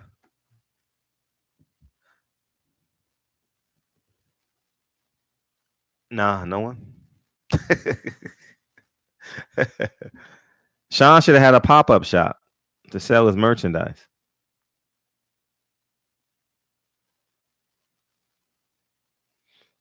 How do media members treat you knowing that you're a part of the LBC? You know, I kind of hid it for a while. You know, I was kind of like the spook in the door. I was taught. You guys don't know that backstory, but I was telling me and 78 had a conversation about 2 years ago about that. And I know that in order to get to where I needed to go, it would have been I got long eyelashes and shit. And sometimes an eyelash pops off and get into my eye. And I don't want to go in the bathroom and rinse my eye out. So I'm dealing with it right now. And you know, it's tough. It's tough. It is what it is, man. I haven't. The funny thing is, who buying Sean Porter merch? I don't know. They not even gonna have that shit, man. I might as well put my merch out there. Shit. What was I gonna say? Yeah, man, it's just tough, but it's cool though. I don't need them. They don't need me, right? Life goes on.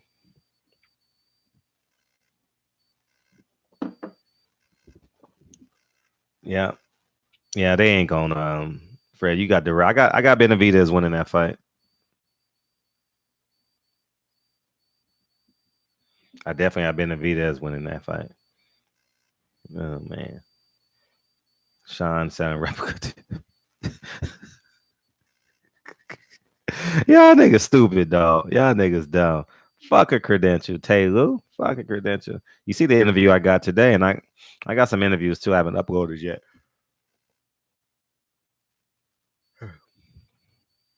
You got been.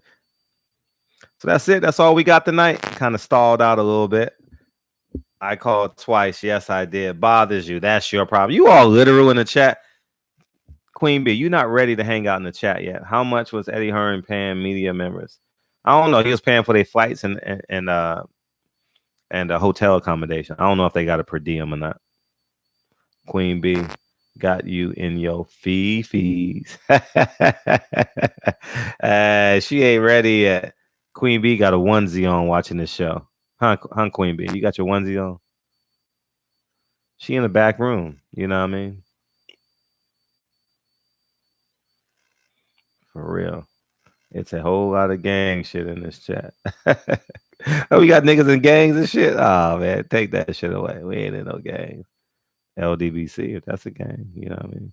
Everything's a gang. Fred, show us you get your GED, bro.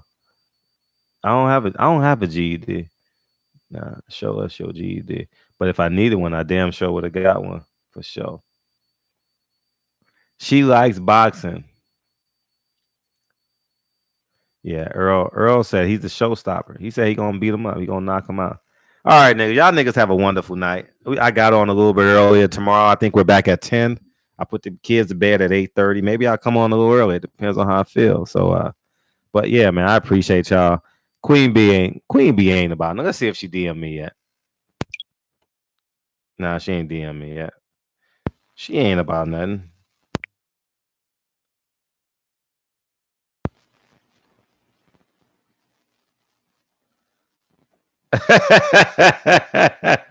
I thought, hey, call in.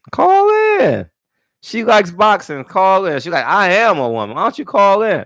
Call in. I love hearing women voices. Call in. You the last call of the night. Somebody put the number down. She likes boxing. Call in. Because I thought your boyfriend uses your tag. Or was that you lying? Fred, you be baby hunting in your DM. No, we talk. That's how we communicate. It's the easiest way to communicate.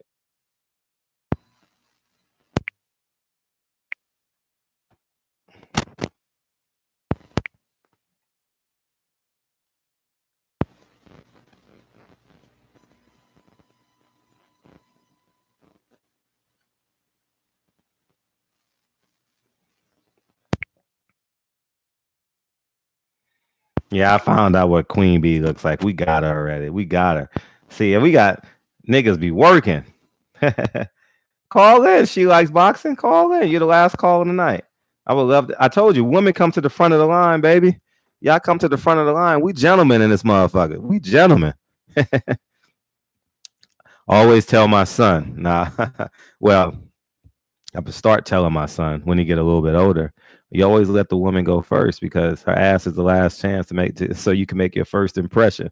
You know what I mean? Like, let her go. Open up the door for her. Let her go in. Hey, how you doing, Queen? Yeah, everything gravy? Yeah, it's nice to see you, man. Nice to see you, baby. Always let a woman go first, even if because you got to see the ass, right? You got to see the woman's ass, right? Shit. You know what I mean? Oh, you're not calling in? Okay. Maybe tomorrow or maybe Tuesday. Who you got winning the fight? She likes boxing. You got Earl, Spence, or Sean Porter.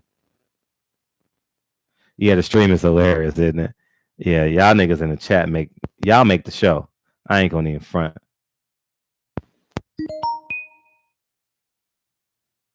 So anyways, man, we out this hole, man. I appreciate y'all, man. I love y'all. I'm out at a good time, 11:30. I'm so happy. I'm so excited. I get out. We've been on for 2 hours and 44 minutes. That shit is long enough. It was a fun show, man. I appreciate y'all, man. Y'all have a great night. D Bevel, the champ in the building. Just got your text. If you guys get in town, okay, I am available.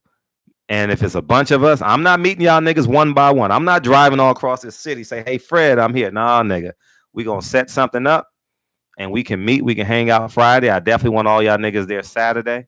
And if y'all in town Friday, I got something for us to do Friday. I got something for us to do Thursday. If we want to link up Thursday, we can do that. I'll tell Blue Blood when he land, and we're gonna have a good time. Yeah, just DM me. If you guys come into town, DM me. Silent Heroes on Instagram. All right. It's on all my videos. All right. My home videos. You know, if you don't see me if you don't see my face, you know what I mean? That means I'm at home. If you see a picture, that means I'm at home. If not, I'm in the car doing some bullshit. So anyways, man, I appreciate y'all. I saw them Oreos. What Oreos? Oh, yeah, the Oreos. Yeah, me and my son was shopping. Y'all niggas show up and eat up them Oreos, man. We're going to have a great time, man. So barbershop conversations, man. Hit the subscribe button on your way out. Hit the like button on your way out. And we did it, man. So I appreciate y'all, man. Y'all have a wonderful evening. I see ya. Reese, I appreciate you coming in late. For sure. I appreciate you. All right. And Queen Bee is the God. Everybody can get it. I'll holler at you guys. Thanks, guys. Queen Bee, I see you Friday and I'll see you tomorrow in the chat. Appreciate you.